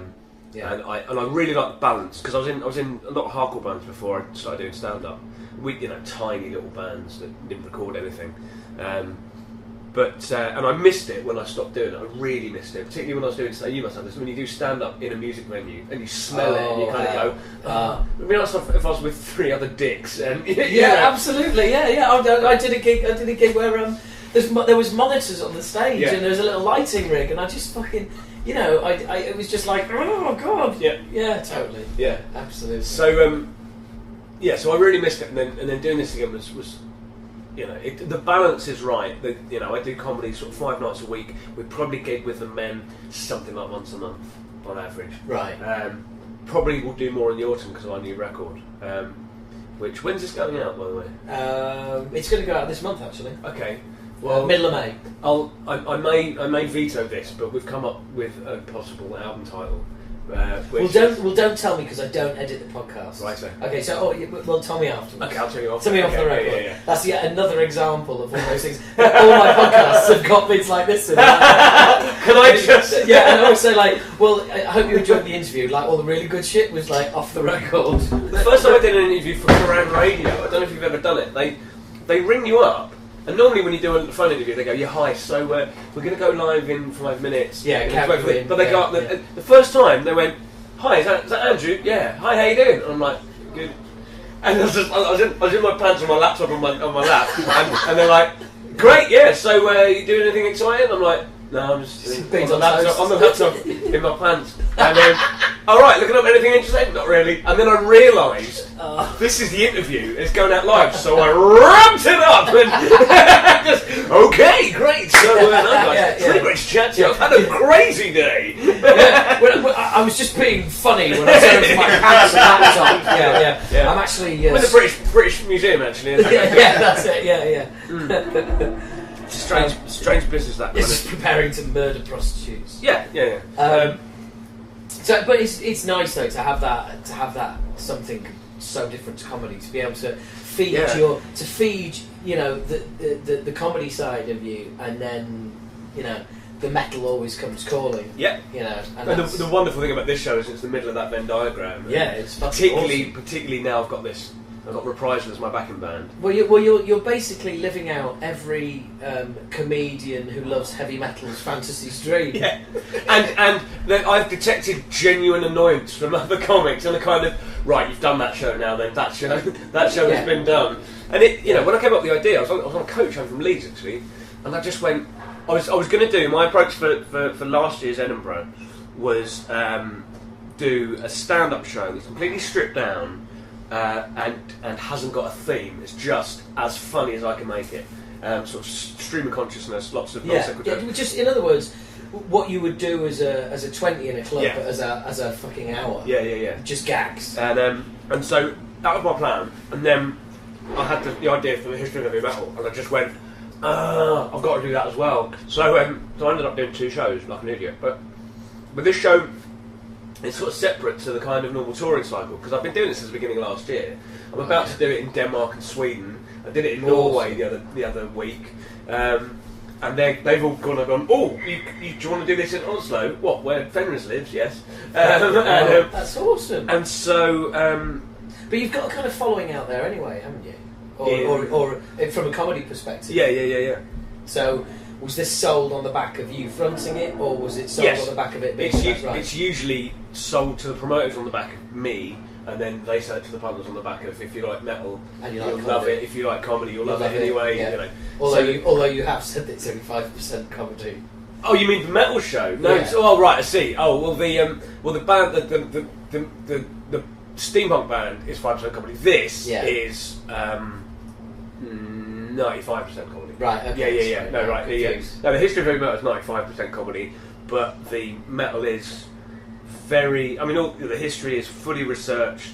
It's. I did an awful lot of reading because the history of metal is an oral history, and so it's quite hard. There's a thing about someone. You go, where did I know? I think I read that in Kerrang in 1995, or some bloke in a queue for Fear Factory told me it. Yeah. So so you have to sift out what's true and what's like urban legend. Yeah, totally. Yeah. So there's things like who was the first band to self-consciously call themselves heavy metal, and I'd always thought it was probably Judas Priest, but I wasn't sure, and so I looked it up, and it basically is, but it sort of it took quite some digging. Sorry, you didn't answer it. That's all right, Darren. I was trying to read your guest list, really. Yeah, I do. And it is.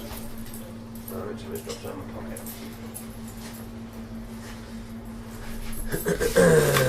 We'll just take a break while you dig around for your guest list. No, it's missing. Not in there. Right, there's too many pockets. So, this one, no. Oh, no, that's not it. This one's exciting. It's like a treasure hunt. It's so exciting. Not in there. There it is. No. Bloody hell. Sorry, listeners at home. This is the least exciting part of the. Basically, well, thank you very much. It takes a comedian. It takes a comedian to make the boring parts interesting. Because normally I'm just kind of mumbling into the mic, going, "Okay, we're just fucking about." It's not in there. The commentary actor is now fumbling in it. That's it. Yeah. Ooh. Hang on. Hey, there we are. I don't know what's in there. There you go. These two are already here. Thank you very much. Well, do you know Yes, what? Whilst you got up and you were looking at your jacket, I was thinking, good evening. would there be very much. room Lovely. on there? Oh there's definitely room. Cool. Fantastic. Thank you very much. That's right. Patch is always welcome. An acid rain patch from Greece. It messaged me through the page and went, "Hi, we're a company in Greece and we'd like to make some patches." I was like, brilliant. Really? Can you afford to? That's wonderful. I've got patches. And because they're just such a metal fucking country as well, It's just everything. So Greece is one of those countries like Australia where every man owns at least one metal album. Yeah, like every single Greek bloke in his 30s owns at least one Metallica album. It's just absolutely the law. And like Oz, then with Oz it's usually more towards the kind of Red Hot Chili Peppers end of things. But I was going to guess Def Leppard, but in Australia. In Australia? No, I thought so. Oh no. I don't know. I've never been to Australia. Oz is interesting because it's a bit like the States in that when you go there, you meet for the first time the type of people who don't really travel. And they're the people who are into the underground metal stuff because they haven't got any money, because metalheads generally don't have any money. And that's very different to the Aussies you meet here, who are that kind of really travelly, hey guys, Instagram kind of. Yeah, well, I don't know about that, they're Australian, but... True. but bump into them pissed up in Shepherd's Bush at 2 in the morning. Yeah, totally. But I mean, the Australian... There's a thing, because relatively few bands tour in Australia, international bands, so there's a kind of, we have to make our own fun kind of thing. So Australia, we have to make our own fun. When I was a kid, we had to go our own. When I was a kid, all we got to do was throw stones at abos. Now there's no fucking abos left. There are still people alive in Australia who have, in their lifetime, had a license to kill Aborigines. That's that's quite scary. A license to kill Aborigines. There was a thing where you had a license because they were just seen as like a pest, like vermin, basically. Yeah. My land. Yeah. Well, this is slightly different. My sister, because she's lived in Australia for 25 years, and they live like way out, Port Douglas, far north Queensland, right, cyclone territory, yeah, and it's fucking hot. Her kid's school doesn't have any walls. It's just a roof and sticks. Wow. And they don't wear any shoes. Why? Too hot. Her daughter, she brought a daughter with her to visit last year, and her daughter's shoulders were hurting. And we were trying to work out why, and it's because she'd never really worn clothes before. so they were weighing her down. Incredible. Yeah. But they had a cat curfew.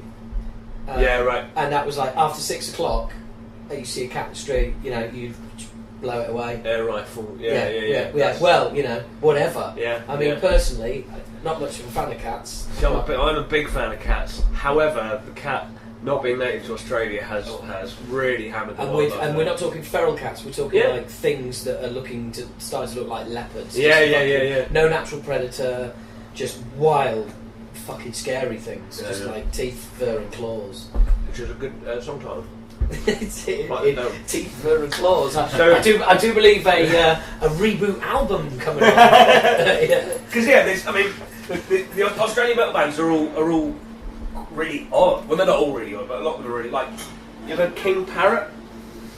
Decidedly strange band, really good. Decidedly strange. Portal, do you know Portal?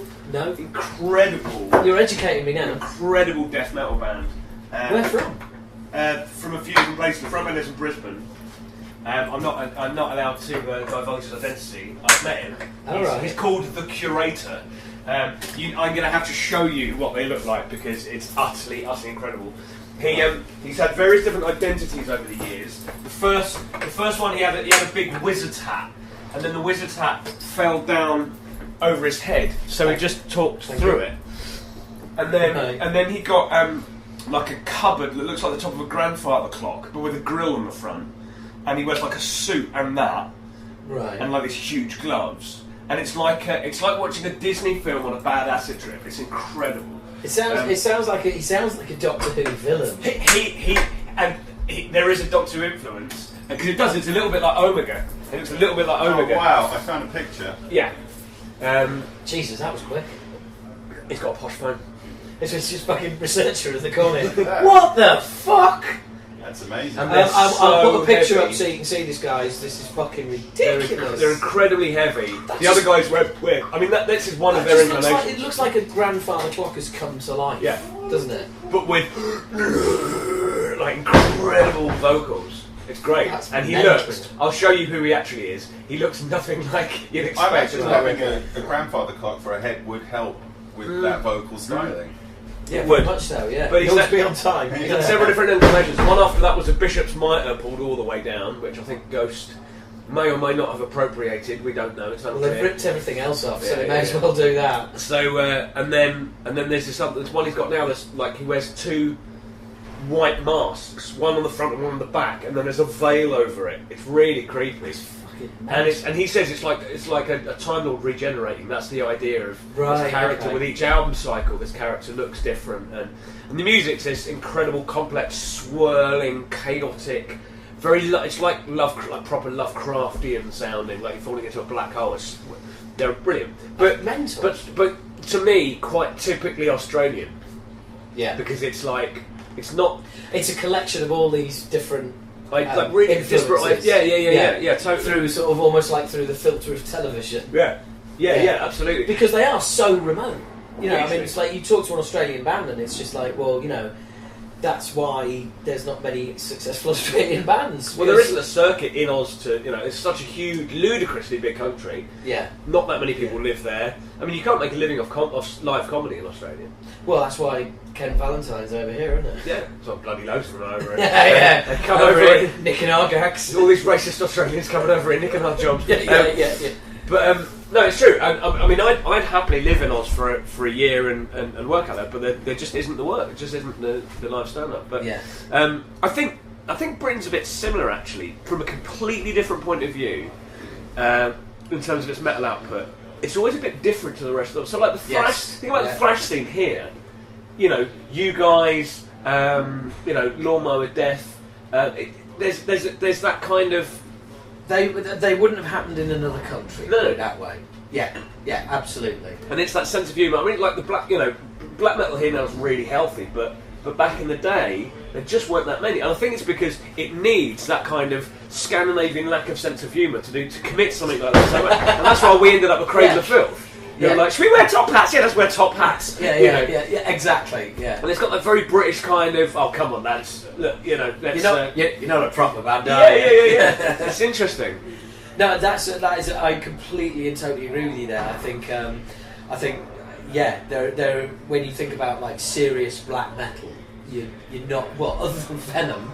Well, but then there's that great thing, isn't there, where But even Venom had a sense of humour. totally. I mean, your teacher's pet, you know. Yeah. They totally. And there's an interview. I remember the B-side of Manitou was a 15-minute radio interview where they just fucking ripped the piss out of the guy interviewing them. There's loads of them on YouTube. It's really good. They're cunts. Yeah, they absolutely. are full on Yeah. utter cunts. Yeah.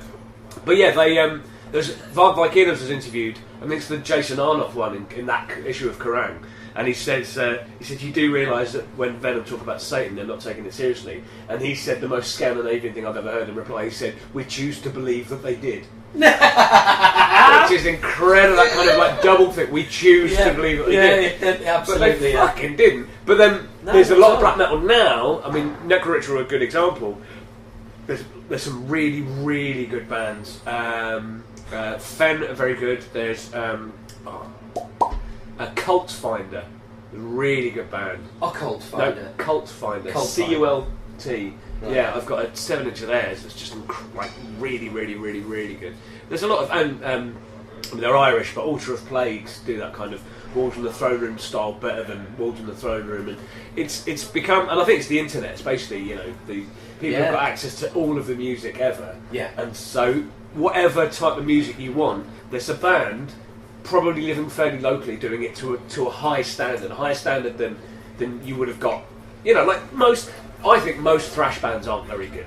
Most thrash bands back in the day just aren't that good. And there's bands now like Toxic Holocaust who are incredible, and I think they're better than most of that kind of second string American, you know, the likes of Testament and Exodus. So, because I'm really picky with thrash vocals.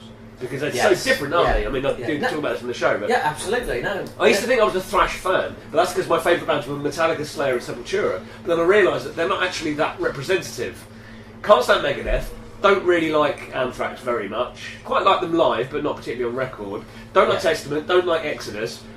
You know, and so then I'm finding I really like Nuclear Assault, but I'm really picky. Now it's funny. You see, like Nuclear Assault had that hardcore edge, and they had a little bit of a sense of humour. Obviously, you know, fucking Hang the Pope. And all that. Yeah. But the prime example about Anthrax and what you were saying about British bands and like maybe Us and Norway with a bit of sense of humour and stuff like that is Anthrax sort of played at that. Whereas it like you know, we'll wear shorts, but that's our uniform. We're going to work. Mm-hmm. You know how they say that criticism of American comedians, they're businessmen with jokes. Right. Yeah. And it's that same sort of I've thing. not heard that before, but that's spot on, isn't it? Yeah, it is. It's fucking spot on. And that's great. I'm really sorry. I'm just giving that a minute because I really like that. Businessman with jokes. That's spot on. And it's the same thing with sort of Anthrax carrying their sense of humour around in a bag. Do you know what I mean? Like, oh, hang on, no, we're going to crack out Indians. Yeah. But you know, this is a song about how the Indians have been raped. But do you know what, Joey? You should wear a headdress and just bring the atmosphere up a little bit. Do you know what I mean? It's what the Native Americans would have wanted. Exactly. Yeah. And their sense of humour is never represented truly. And then also there was the when they used to swap instruments live. Yeah. And Joey'd go on the drums and they do I Am the Man, and Joey'd fuck up and they go, oh, Joey fucked up. Right. And I went to 5 dates on that tour, and fuck me if Joey didn't fuck up at that point every night. That's not and nice. Joey and do you know what I mean? It's like so it's that manufactured kind of we're having fun vibe. Yeah. Whereas versus the Brits kind of genuinely having fun, and as we were talking about earlier before we switched this thing on, and the punk's buying into that vibe. Yeah, because the punk's not seeing it like inflexible metal people going, oh, we can't have people like having a laugh and enjoying themselves. Whereas punk's going, no, that's fucking cool. That's just people not giving a shit. Well, Municipal Waste got a really bad sort of reception from a lot of corners, didn't they? Because they were sort of seen as too fun, which it was like that's. I don't know. I think it's interesting because I saw when I first read about them, I thought that looks like cosplay. That looks like they've put on the denim, the patch jackets as costume. And then I saw them supporting Sick of It All, who I think are level pegging with anyone as the best live band in the world. Just on a total sidetrack, and we'll come back to this. Yeah. Have you heard the new Agnostic Front album? No. Oh. I'm not a huge fan of Agnostic Front, apart from Cause for Alarm. Oh, well, Okay. Prepare to enjoy. All right, great. 28 minutes. Yeah. Sweet. I've seen them a couple of times. I don't really like them as people. Not very likeable, that's why. Yeah, that's probably why, yeah. Yeah, so, and there's a hint of that in the lyrics of the album. Pete Steele wrote some stuff on Cause for Alarm, didn't he? In his tongue-in-cheek right-wing way. Well, yeah, but he wrote 2 albums with Carnivore that were kind of like pretty fucking heavy. Yeah. He was going to join the army, you know. Really? Yeah. I mean, was it that, or is he? No, that wasn't that. He was going to join the police. He was going to join the NYPD. He was planning on joining the NYPD. And that doesn't surprise me because there is things in his early career before he found Typo Negative where you go like he's all over the place. Yeah. I mean, you know, he goes from like writing stuff in Cause for Alarm to the first Carnivore album, which is like sort of, I don't know, it's fucking Manowar meets Nazis in a basement, sort of hardcore. Do you know what I mean? So here's let's play. So you know 6 Degrees of Kevin Bacon. Yeah, right, okay. Let's play 6 Degrees of Dan Lilker. Right? Oh well, hello. So toured with him. Yeah, so but you need to have been in bands with people that've been in bands with him. So right, is it G that was in? Your guitarist that left for Cathedral. Gaz, yeah. So he has been in. So Cathedral was with the bloke from Repulsion. I can't remember his name. Well, that Cathedral did have a bit of a revolving door for a while there. Right. On members, so there must have been someone that's in Cathedral that's been in a band with Dan Lilker, because he's been in bands with absolutely everyone. Because he's been in. So he was in Anthrax. Yeah. Was he in Anthrax? Initially, yeah. He was in. He gets a big thank you from Scott Ian in the forward of Scott Ian's biography, where he says there'd be no Anthrax without Dan Lilker. Well, I mean, he's an incredibly prolific guy. Isn't he? So he's in Anthrax, he's in Nuclear Assault. He was in what grind band was he in? He's in the one with the Brutal Truth. Yes, the Brutal Truth. He's in. He's been like 8 different, like significant bands. Really odd styles. Yeah. Stormtroopers of Death. Yes. Right. Okay. Yeah. So Stormtroopers of Death. That's what made me think of it. Right. We need to do research for this, but we will. No, but the beauty of this is that we've probably named and remembered more than Dan can. That's probably true. Because I had a chat with Gene Hoglan a few weeks ago. Right. And Dan completely blanked them all last time we saw him and didn't know who they were. Wow. Yeah, and he was Ron's best mate. He accidentally killed Ron's ferret. I know. At that point, I just wanted to say, "Oh, hang on, Gene, can you just roll that story out?" But he was on a roll, so I couldn't. but yeah, I mean, when I knew he was smoking a shit ton of weed, and I think it's just taken its toll over the years. But it is. But I think was he Terrorizer? I don't think he was. No. Because I've had a couple of. Certainly not on the record. Anyway, look, look, he's dead to me because he put his Acid Rain shirts on eBay. Did he? Along with everything else, he put, did you not see? He literally put his heavy metal life on eBay, and that because he retired. Yeah. And he's just doing this last Nuclear Assault thing. Right. And he basically put his whole heavy metal life on eBay. Why did he retire? He's had enough. That's fair enough. You've done your tour of duty. Yeah. Can we just shut the door a second? Yeah, because that door keeps slamming. Is going to.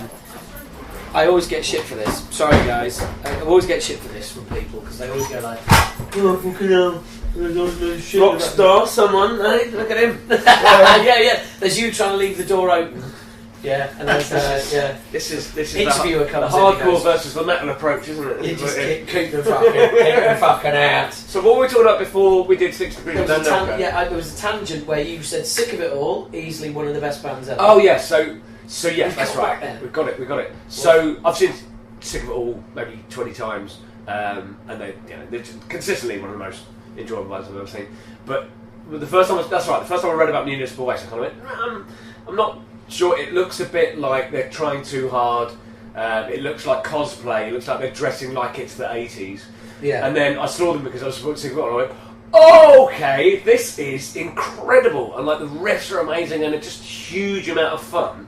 And then I saw them headlining with Toxic Holocaust supporting, and I went, oh, right. Yeah, no, that there, yeah, Toxic Holocaust, oh, so good.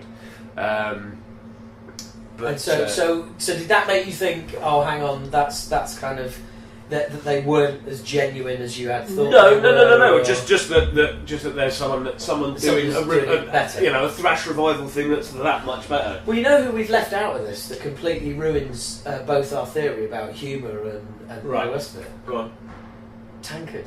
They're German. Whisper it. Yeah, exactly. Yeah. Yes. That's very true. The German humorous heavy metal band, and they're valid. Yeah. They're part of the Teutonic Four. Yeah. There's people out there who fucking shit for tankards. You know when they come out. But look, there's something. In fact, Sodom have got a song called Jabba the Hutt. I mean, that can't be. Yeah, but they're not The particularly. Saw is the law. Yeah, but they're not particularly funny. But no. But I think humorous, and I think they're not. I think there's a tongue in cheek in Yeah, their maybe. stuff. But the trouble is when Germans do tongue in cheek, you don't know unless they tell you. It's true. We are doing tongue in cheek now. When I first got the compilation, I did go, Is this? It's like the first time I read the lyrics for Sarcophago. I kind of went, is this? And at the time, I didn't like it because I thought it was really silly. But now I like the complete lack of sense of humour about it, because I didn't really get black metal when I first heard them, and this is hilarious. These really bad mistranslations. If you are a false don't entry is their classic line. Brilliant. Because they've just word for word, they've just got a dictionary, like Sepultura used to do. But then Scott Burns went, actually, lads. Sorry, Alex, it's pronounced mass hypnosis. Mass hypnosis. Yes, mass hypnosis. Yeah. There was something that stuck in my mind from when we were hanging out a couple of years ago, and I think it was when we were. You see, this is the problem when you shut the door, isn't it? People start knocking on it. Yes. Come in. We'd have an interview, so do come in. Hello. This is Harry. Good to meet you. In you come. Hello. This is Howard. This is Tom. Hello. Hi. This is Sean. He's my drummer. I'm playing the role of interviewer. Hello, Sean. Hi. Hello. Hi. Nice to meet you. You can all Nice join to meet in. you. Right. Make a little bit of room. There we go. We can all fit in. Yes, there we go. Marvellous. So look, the question I wanted to, I wanted to, I remembered this, and it was you saying to me, "Do you like Pantera?" Yes.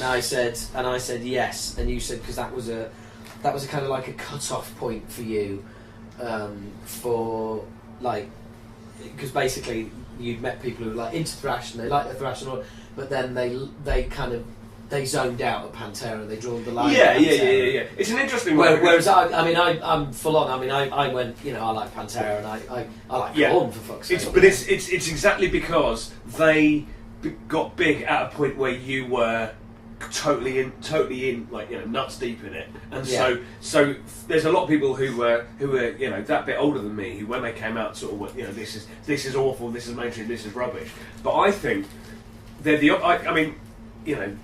a wonderful interview with Phil Anselmo from years and years ago, where he says he's talking about Far Beyond Driven coming out, and he says when people hear the next record, they're going to say, "What is wrong with them?" That is an amazing approach to writing a record, and they just they tried to. I mean, their last record obviously is utter shit, but up until that, the Great Solid Trendkill, it's a hugely underrated record, and they just tried to get heavier and heavier and heavier. They bear in mind their old days when they were full on sleazy LA glam rock, but they. Well, Ron from Dark Angel, who I hung out with back in the day, he used to used to talk about Phil all the time, saying he's buddy, and he said he's a great guy. And do you know what? I was just about to tell a story that I really shouldn't commit to. Okay. I'll tell you. I'll write that down. Yes. and dear listeners, I'm fucking so sorry for doing that. I've done it again. I do. Just like when if we ever bump into each other, I'll tell you one about the Crusher told me about James Hetfield. Right. Okay. Right, we're writing this. You're writing them down as well. Yeah, write that one down. So this is the set list for conversation. After we finish recording. So I'm going to help Crusher write. I'm going to help Crusher write an Edinburgh show. Oh really? Yeah. Oh awesome. Yeah. I'm trying to get some money out of it, but you know, he hasn't got much. I might take it in backstage passes. Oh, that'd be brilliant. Yeah, because he's got some incredible stories. Oh, he's a walking fucking heavy metal dictionary. Yeah, absolutely. Anyway, so anyway, backpedaling, what were we talking about? We're talking about Pantera. Pantera. Yeah, but because you said to me that you were asking me because you were kind of testing the waters because what kind of stuff do you like? Yeah, and I think they're an interesting test case. I think yes. I also think it was the beginning of the end for thrash. For heavy metal in production terms. I think they along with I think Far Beyond Driven, along with Fear Factory's demanufacture set the standard for what we now have, which is overproduced trigger drums, gridded drums, but demanufacture. It sounds like that on purpose. Yes, absolutely, totally agree. And the clean vocal, heavy vocal, and it suits their brilliantly Terminator 2 based vision of the future.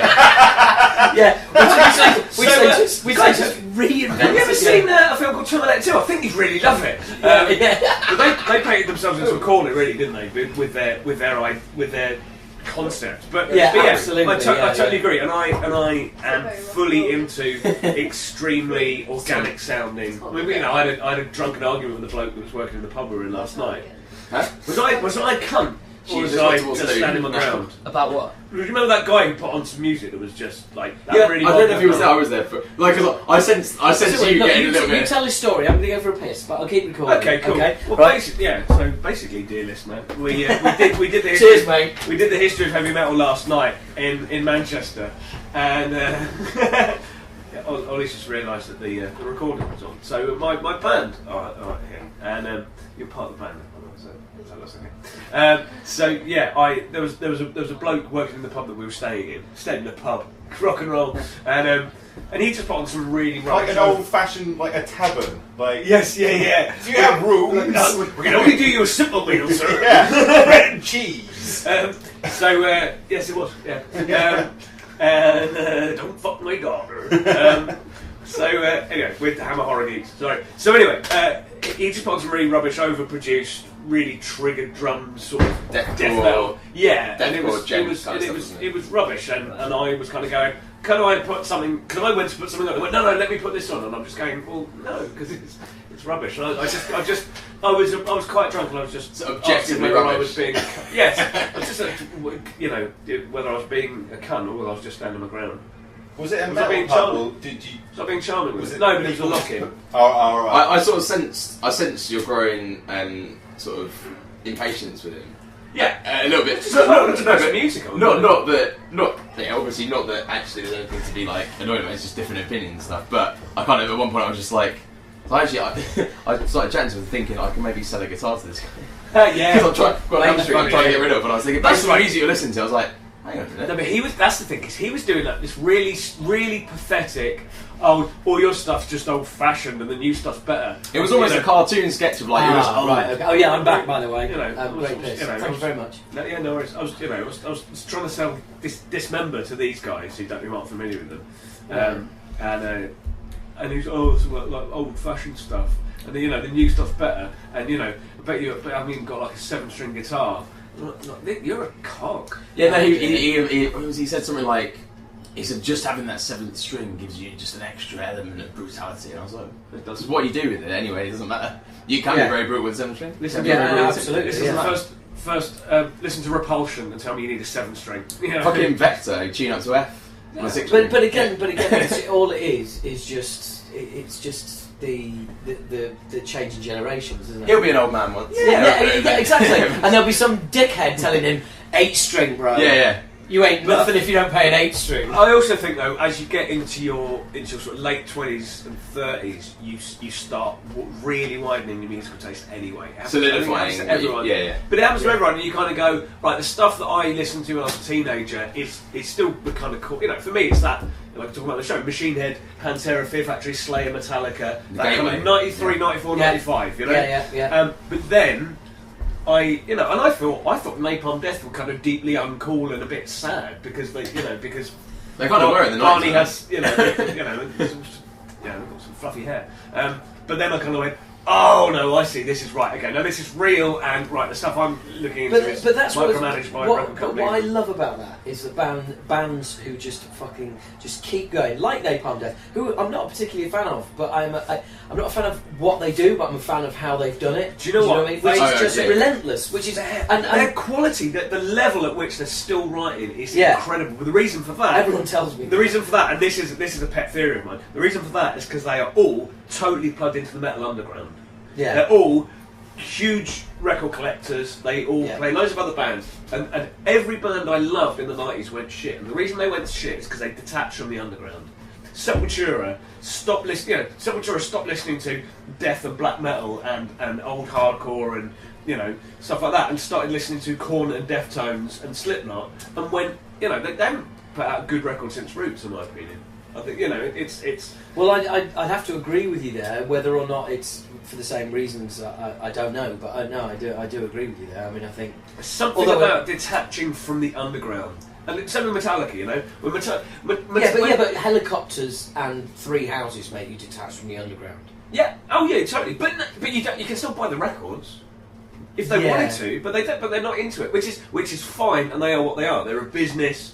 It's a brand. Not a particularly successful one. Well, what we heard recently. Yeah. But then that makes me quite like them because they've used their money to do stuff they want to do. Well, the thing is, it's very popular to piss on Metallica and say like, oh no, what they're past their time and all the rest of it. But I totally agree. I think have you seen Through the Never? No. Right. It's really good. Is it? Yeah. Tell you what. Seriously. Tell you what. Yeah. Right. That is overdubbed to fuck. Oh yeah. Oh, absolutely. It's hilarious. Oh yeah. It's hilarious. Yes. Yeah. I totally agree. Because I'll tell you another story. I looked up the intro lit to 1 on it and just went, no. Oh, it sounds like the record. He's not really playing that. It is obviously, but the fact that they put all the money in it because they didn't want to be beholden to a studio. They risked it out. And fuck me, did they go out there and promote it? Flying around all the world. I mean, I was listening to I'm a fan of the Nerdist podcast, right? And they popped up on that. It's like fucking hell, wow. Why not? Who else out there in the metal world could go, hey, we're going to make a fucking 3D movie. Anybody want to finance it? No? Fuck you then. That's right. We'll do it ourselves. We've had a look down the back of the sofa, we've got a few. Yeah, I mean, a few quid knocking about. Any other metal band would have to go, even if they could find somebody who'd be remotely interested in that, would go, well, yes, but we're going to want. You need to sell it. Yeah, we want final cut on it. Yeah. Everything. Absolutely. So I kind of like that. But when you see the show, you'll hear. I am an unashamed Metallica fan, and I think they've paid their dues with those first 3 albums. It doesn't matter what they do now. But so again, going back to the thing about detaching from the underground. It's why Pantera, it's why Pantera were consistently good up until that last record, but that was recorded in very weird circumstances. But Sepultura went shit. Fear Factory just backed themselves into a corner. I don't think they've done a decent record. Oh no, since no. 1995. I to be honest, I thought they backed themselves into a corner with demanufacturing. Yeah, they did. But then what they should have on the next record should have been something completely different. But they didn't. And expanded on their palette. Yeah, but they did the album Partridge, didn't they? People liked that. Yes. Let's have some more. What do you say about Regional Detective? I'd say there's too many of them. Oh, it's the other way then. People like them. Let's have some more.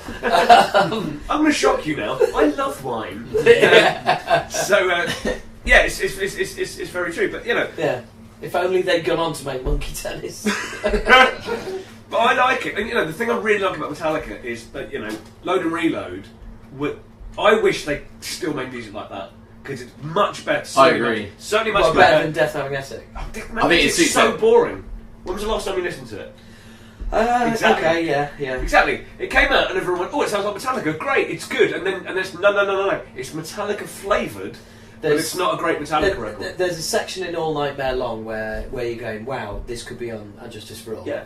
And particularly it has its because they keep moments. repeating riffs. And Yeah, but it has its moments. But I think it's an album made by billionaires who are trying to sound like something that it doesn't come from them naturally. and got another billionaire to come in and tell them what to do. What they should have done was gone in. I think they should have gone with a Colin Richardson, with an Andy Sneap or something like that, and gone away and worked with them for a year. And then put out an album that's not brick walled and that would have sounded fucking amazing and blown people Gary away. Says Revisited sounds better than Yeah. Oh. than Well, than most anything. things. Yeah. Let's face The it. drumming on that's so good. Yeah, I know. I wonder who they got to do it. So so I did. One of my theories is bands go rubbish when they detach from the underground. The other theory I have is that bands peak when they're at a turning point or at a transition period. And the two examples I use for this is Chaos AD by Sepultura. Yeah. Because on that they've done black metal, they've done death metal, they've done thrash, and then they introduced their like Killing Joke, New Model Army influences. Yes. And it turned into this really odd, interesting record. Yeah. And then after that, they found that sound and roots, and they've pretty much done that type of new metal influence kind of sound since then. So Yeah. And there's Until Your Heart Stops by Cave-In, who are an American hardcore band who went terrible. They probably sold out and just stopped making good music. But they were a very heavy hardcore band, metallic kind of hardcore band. And then after that record, they went into like space rock. There's an album called Jupiter that's brilliant and beautiful, really melodic. But on that record, while they were making it, it was produced by Kurt Ballou from Converge. And I interviewed him, and he said when they were making it, they had already decided to leave the heavy sound behind. So it's like they're passing through it. Yeah. So it's got lots of really interesting, odd influences, and there's there's probably a book on that Rain and Blood. Arguably, that's when they found their sound and they moved through it and never quite recaptured that furious. Well, there's that period of 1986, Rain and Blood, Seasons in the Abyss, South of Heaven. Those three, and I also say Hell Awaits, which I fucking love. I don't listen to Show No Mercy really. I listen to Show No Mercy all the time. Right, okay. I like that new wave of British heavy metal influence sound. And I loved it at the time, but I moved on very quickly. But those four albums. I would argue that Divine Intervention is massively underrated. I'd argue it's their worst album. What? Oh no, Diabolus and Musica. No, I actually think Diabolus and Musica has a saving grace. I think for me the problem with Divine Intervention is it's an overt reaction to Lombardo leaving, and it sounds like Kerry King riffing, and it's a bit of a drum clinic, and there's a lack of songs. A lack of a cohesive unit. I can see what you mean, and it's got that weird time signature stuff. It has its moments, but it's so heavy.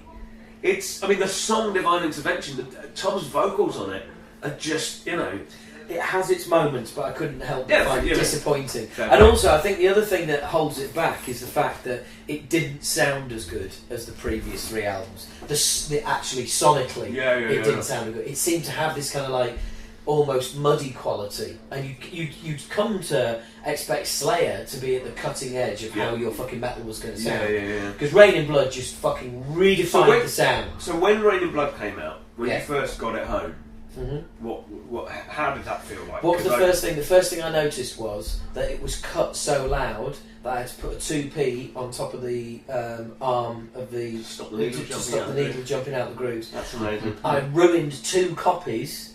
and bear in mind, right? This is back in the 80s. There were 20 quid a pop. Yeah. For these albums, wow. They cost you 20 quid now. So this isn't cheap because they were only available on import. Right. So because they fucked up, didn't they? They toured it here before it was available here. Well, they didn't fuck up. They toured here before it was available here because nobody would release it. London Records. That's right, because of the Auschwitz thing. Yes. I remember.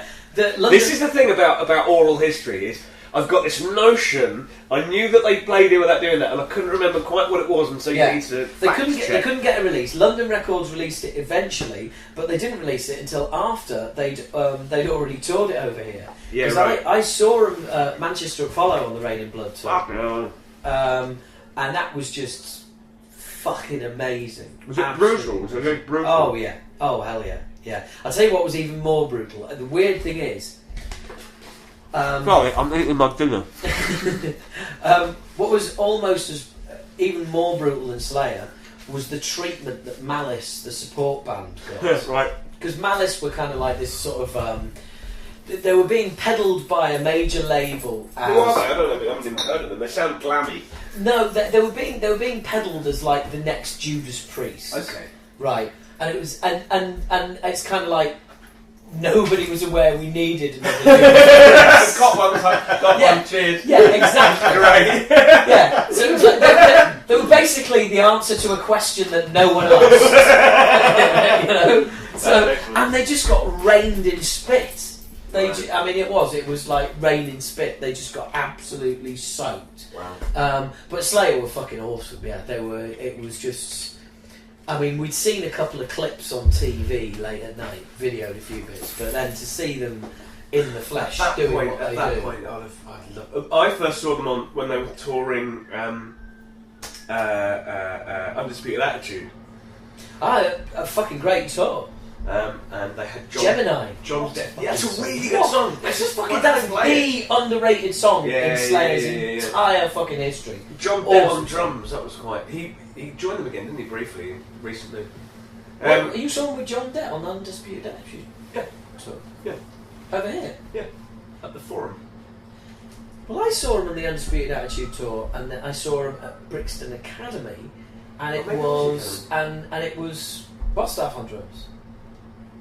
Because we were, oh no, or was it? Did Machine Head support? No. Right, I'm sorry, I've got confused with the That Divine was Intervention tour. Yeah. Because we all stood there on the Divine Intervention tour going, right, okay, is he going to be able to play Lombardo stuff? Right. And we came away going, the answer's yes, and he plays it better than Lombardo. But from a technical point of view. Yeah. Technically, yes, but with not as much feel. Let's not get into that. When did you first see Sepultura?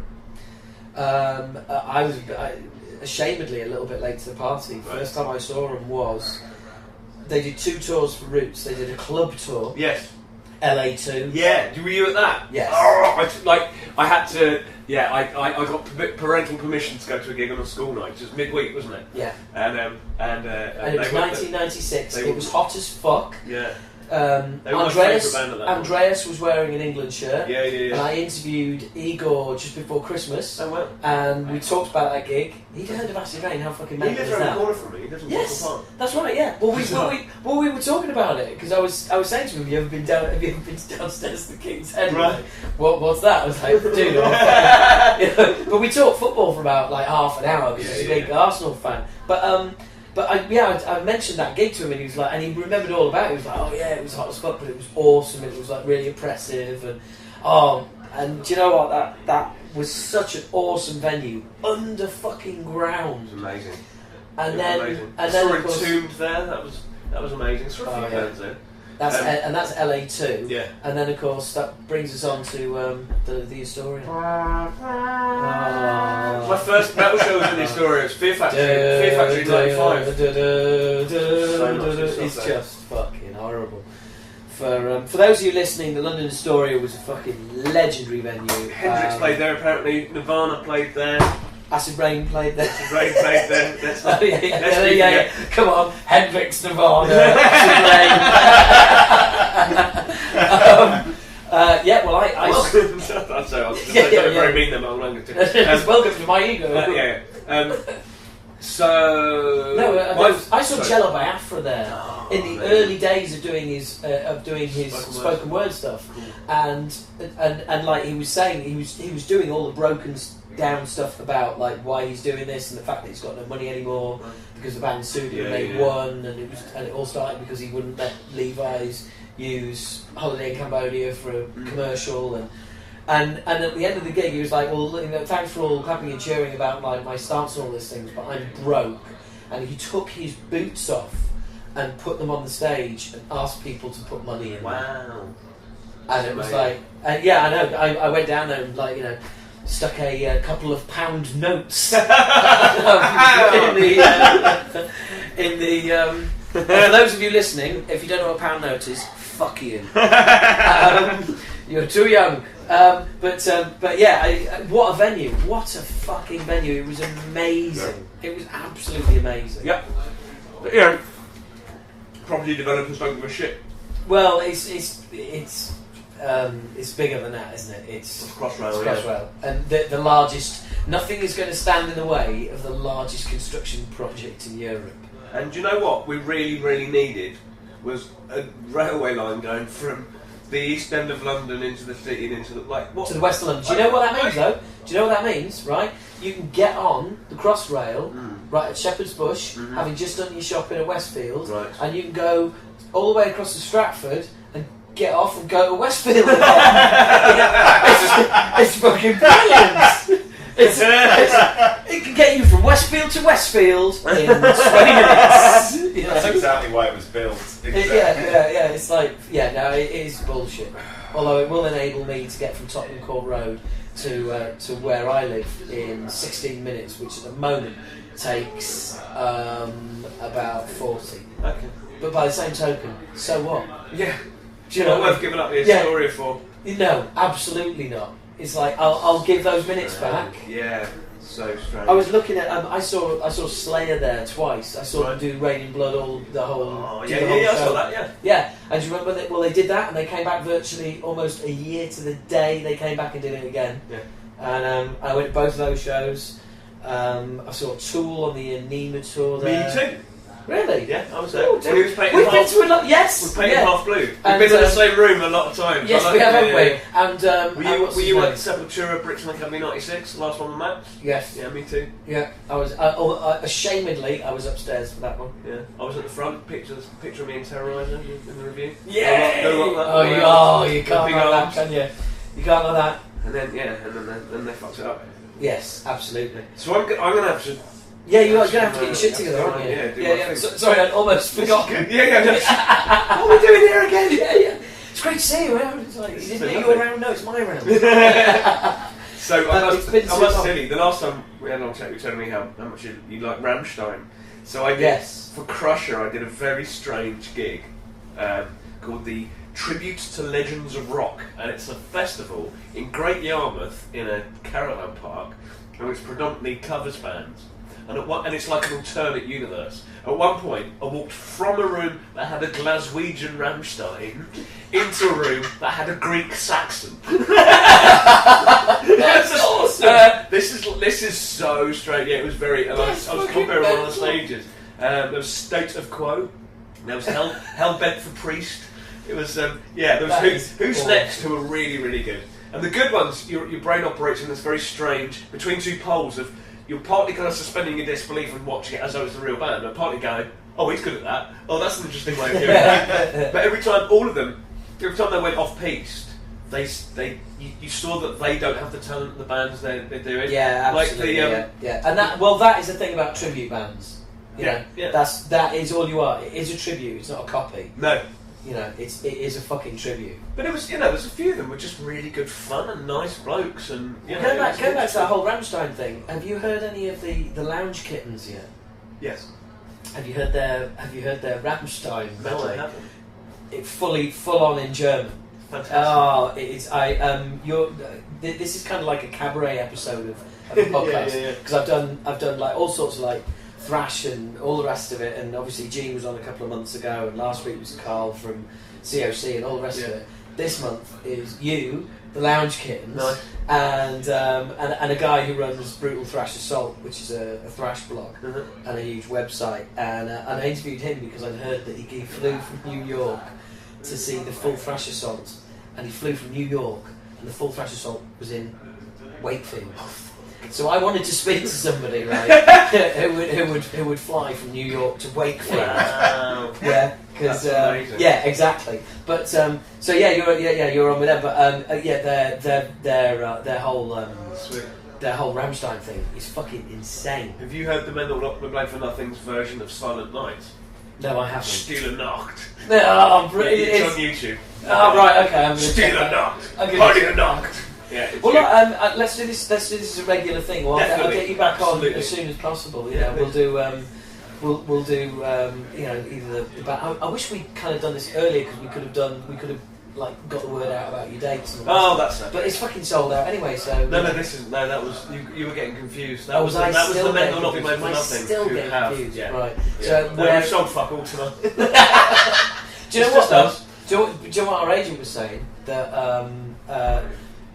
basically every time she puts a band in here, like a thrash band, sells shit. She can put them in the underworld Right. and it'll sell out. That's And interesting. you put them in here and it'll be half full because people do not want to go to a nice place. That's really interesting. They don't want it, they do not want it. I bet you if you'd done the underworld, this would be fucking rammed. Maybe I'll do the other one next time. Yeah, but she Top said tips. well, you know, I'm just passing it on. H's I'm top not tips. I'm not claiming to have the knowledge. I'm just claiming to know somebody who is knowledgeable. Yeah. Right. It's a pleasure, lovely. Yeah, Thanks, absolutely. Thanks for coming on. So there you go. That was pretty fucking cool, wasn't it? Hey, yeah. It was really fucking excellent hanging out with Andrew. And as I said, the show is just superb, absolutely superb. And yeah, it turns out we've been hanging out. We've been to a lot of the same gigs, and it's. I just keep coming back to what an awesome show it is, but you really do have to check it out, guys. You really do. And we are now, we are now kind of winding down. It's coming to the end of the podcast, and unfortunately for you guys, I am going to. I've got some. I got some more stuff about me. In all seriousness. When the acid rain news broke, and all that, when it broke, I received just a huge amount of Facebook requests, Facebook friends requests, right? And you know, I just want to say, if there is anybody out there who has sent me a Facebook request, a friend request, this is how it goes, right? I'm kind of old school, as you know, but the way I look at it is, I only accept your friend on your request on Facebook if we are fucking friends, okay? I am not going to friend you on Facebook if we've never met, if we've kind of like spoken when I was in Acid Rain back 20 odd years ago. That's not how it works. Just because I'm in Acid Rain doesn't mean I'm going to accept your Facebook friends request.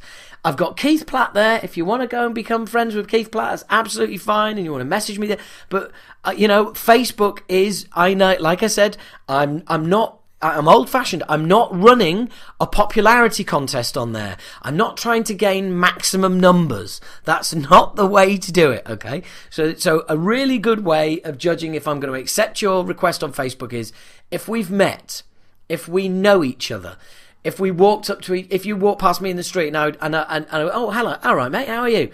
Then yes, okay. But a whole bunch of fucking friend requests. It was quite amusing from like people I've never ever met, but because they might be friends with other people in the band or stuff like that, it's just like, well, that's just not how I do Facebook, okay? That's not how I roll. If you don't know me, then you don't know me. Anyway, that was a bunch of shit. I don't know why I was bothering with any of that, but yeah, in fact, that just made me out to be a complete arsehole, didn't it? Nice work, Howard. Yeah, like the previous 2.5 hours, I haven't done that anyway. Look, when it comes to Facebook, I'm just a bit of a dick, okay? I'm just, I've got my ways and I like my ways. So sorry if I'm not accepting your friend's request, don't just keep sending it, okay? It's not going to be a yes anytime soon until we meet. If I bump onto you, bump out into you, fucking speak, you cunt! If I deep breath. Calm. Okay, here we go. if I bump into you out on the road, be it comedy or music, then sure, send me a request. I'm sure we will be friends on Facebook. Okay, there we go. I managed to get to the end of the sentence. Awesome. It's been a really cool comedy month as well. It suddenly occurred to me the other day, I hardly ever talk about my comedy on here. And I know it's metal, but I am, I'm doing the comedy thing all the time. And had a couple of... had my worst ever show. That was interesting. Security holding two guys back, trying to get at me on stage, whilst one of their mates stood behind them, sliding his finger across his throat in a "I'm going to slit your throat after the gig" motion. So yeah, that went well. Shit happens sometimes, when it's in a hotel and there's hen do's and all sorts. And then 2 shows later, I had my first ever standing ovation, which, I mean, that's comedy right in a fucking nutshell for you there. Worst gig ever, 2 gigs later, first ever standing ovation. That is nuts. And I'd also like to thank everybody who came out to the Brighton Fringe Festival. I was there a few nights doing Pick of the Fringe. Thank you very much to everyone who came. It was awesome. And if you do see me or Keith on a bill near you, then please do come along and say hello. I am going to be hosting, as Keith Platt, I am hosting the full Thrash Festival in Wakefield at the Snooty Fox in 2016. So that's a date in your diaries for about a year's time. But all that's left to say is thank you, as I always do, and I mean it. I mean it. I mean it most sincerely, folks. This comes from the bottom of my heart, from the bottle, from the bottom of my bollocks, from the very bottom of my metal bollocks. I really mean it. I genuinely do. Thank you very, very much for listening. Really appreciate it. There's loads of you tuning in. Oh, I can't believe I just fucking did that. I cannot believe that I just did the whole fucking tuning in thing. I am just a couple of minutes away from the end of the podcast, and I've gone and fucking said tuning in, and I've let myself down. I've let you down. I've let me down. I've let us all down. What a twat. I am so fucking sick of saying tuning in, honestly. Anyway, look, seriously, guys, thank you so much. I really, really, really genuinely appreciate it. If you want to catch up with us on Twitter, it's at Talking Bollocks, but with a Z on the end, not an S. Find us on Facebook. We're fucking everywhere. But ultimately, if you want to interact, feel free to interact. It'd be great. If you don't, then don't. And just one last thing. Yes, Lars, we get it. The Metallica album isn't going to be ready anytime soon. For fuck's sake, we get it.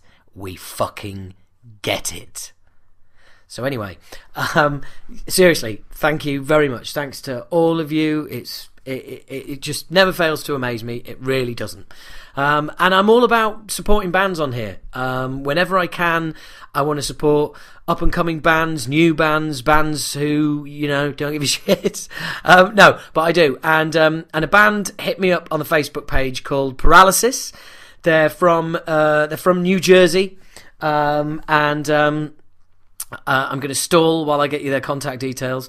But in all seriousness, they got in touch and were like, "Hey, dude, would you mind? It'd be great if you have a listen to this, and if you feel like playing it on the podcast, that'd be great." And I had to listen to it, and I thought, yeah, that's pretty darn cool.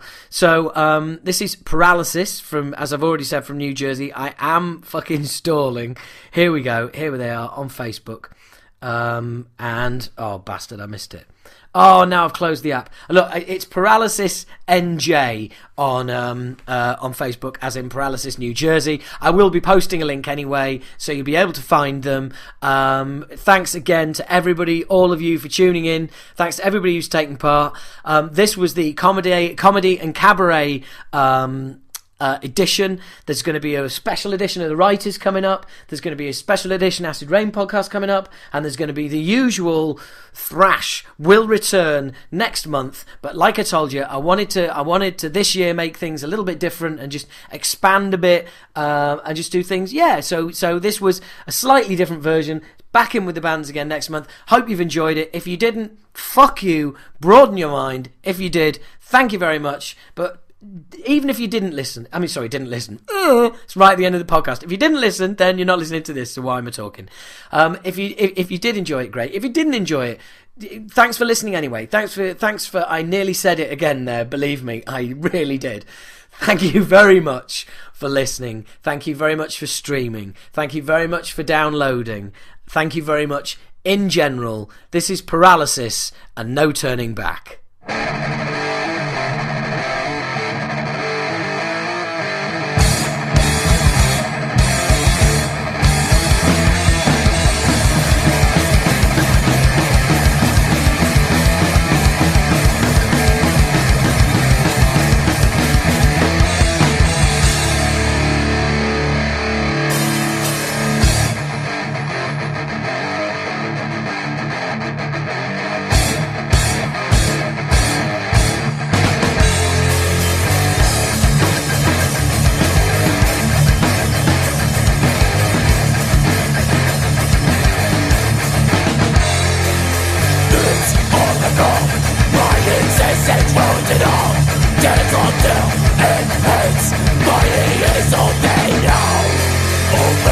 Only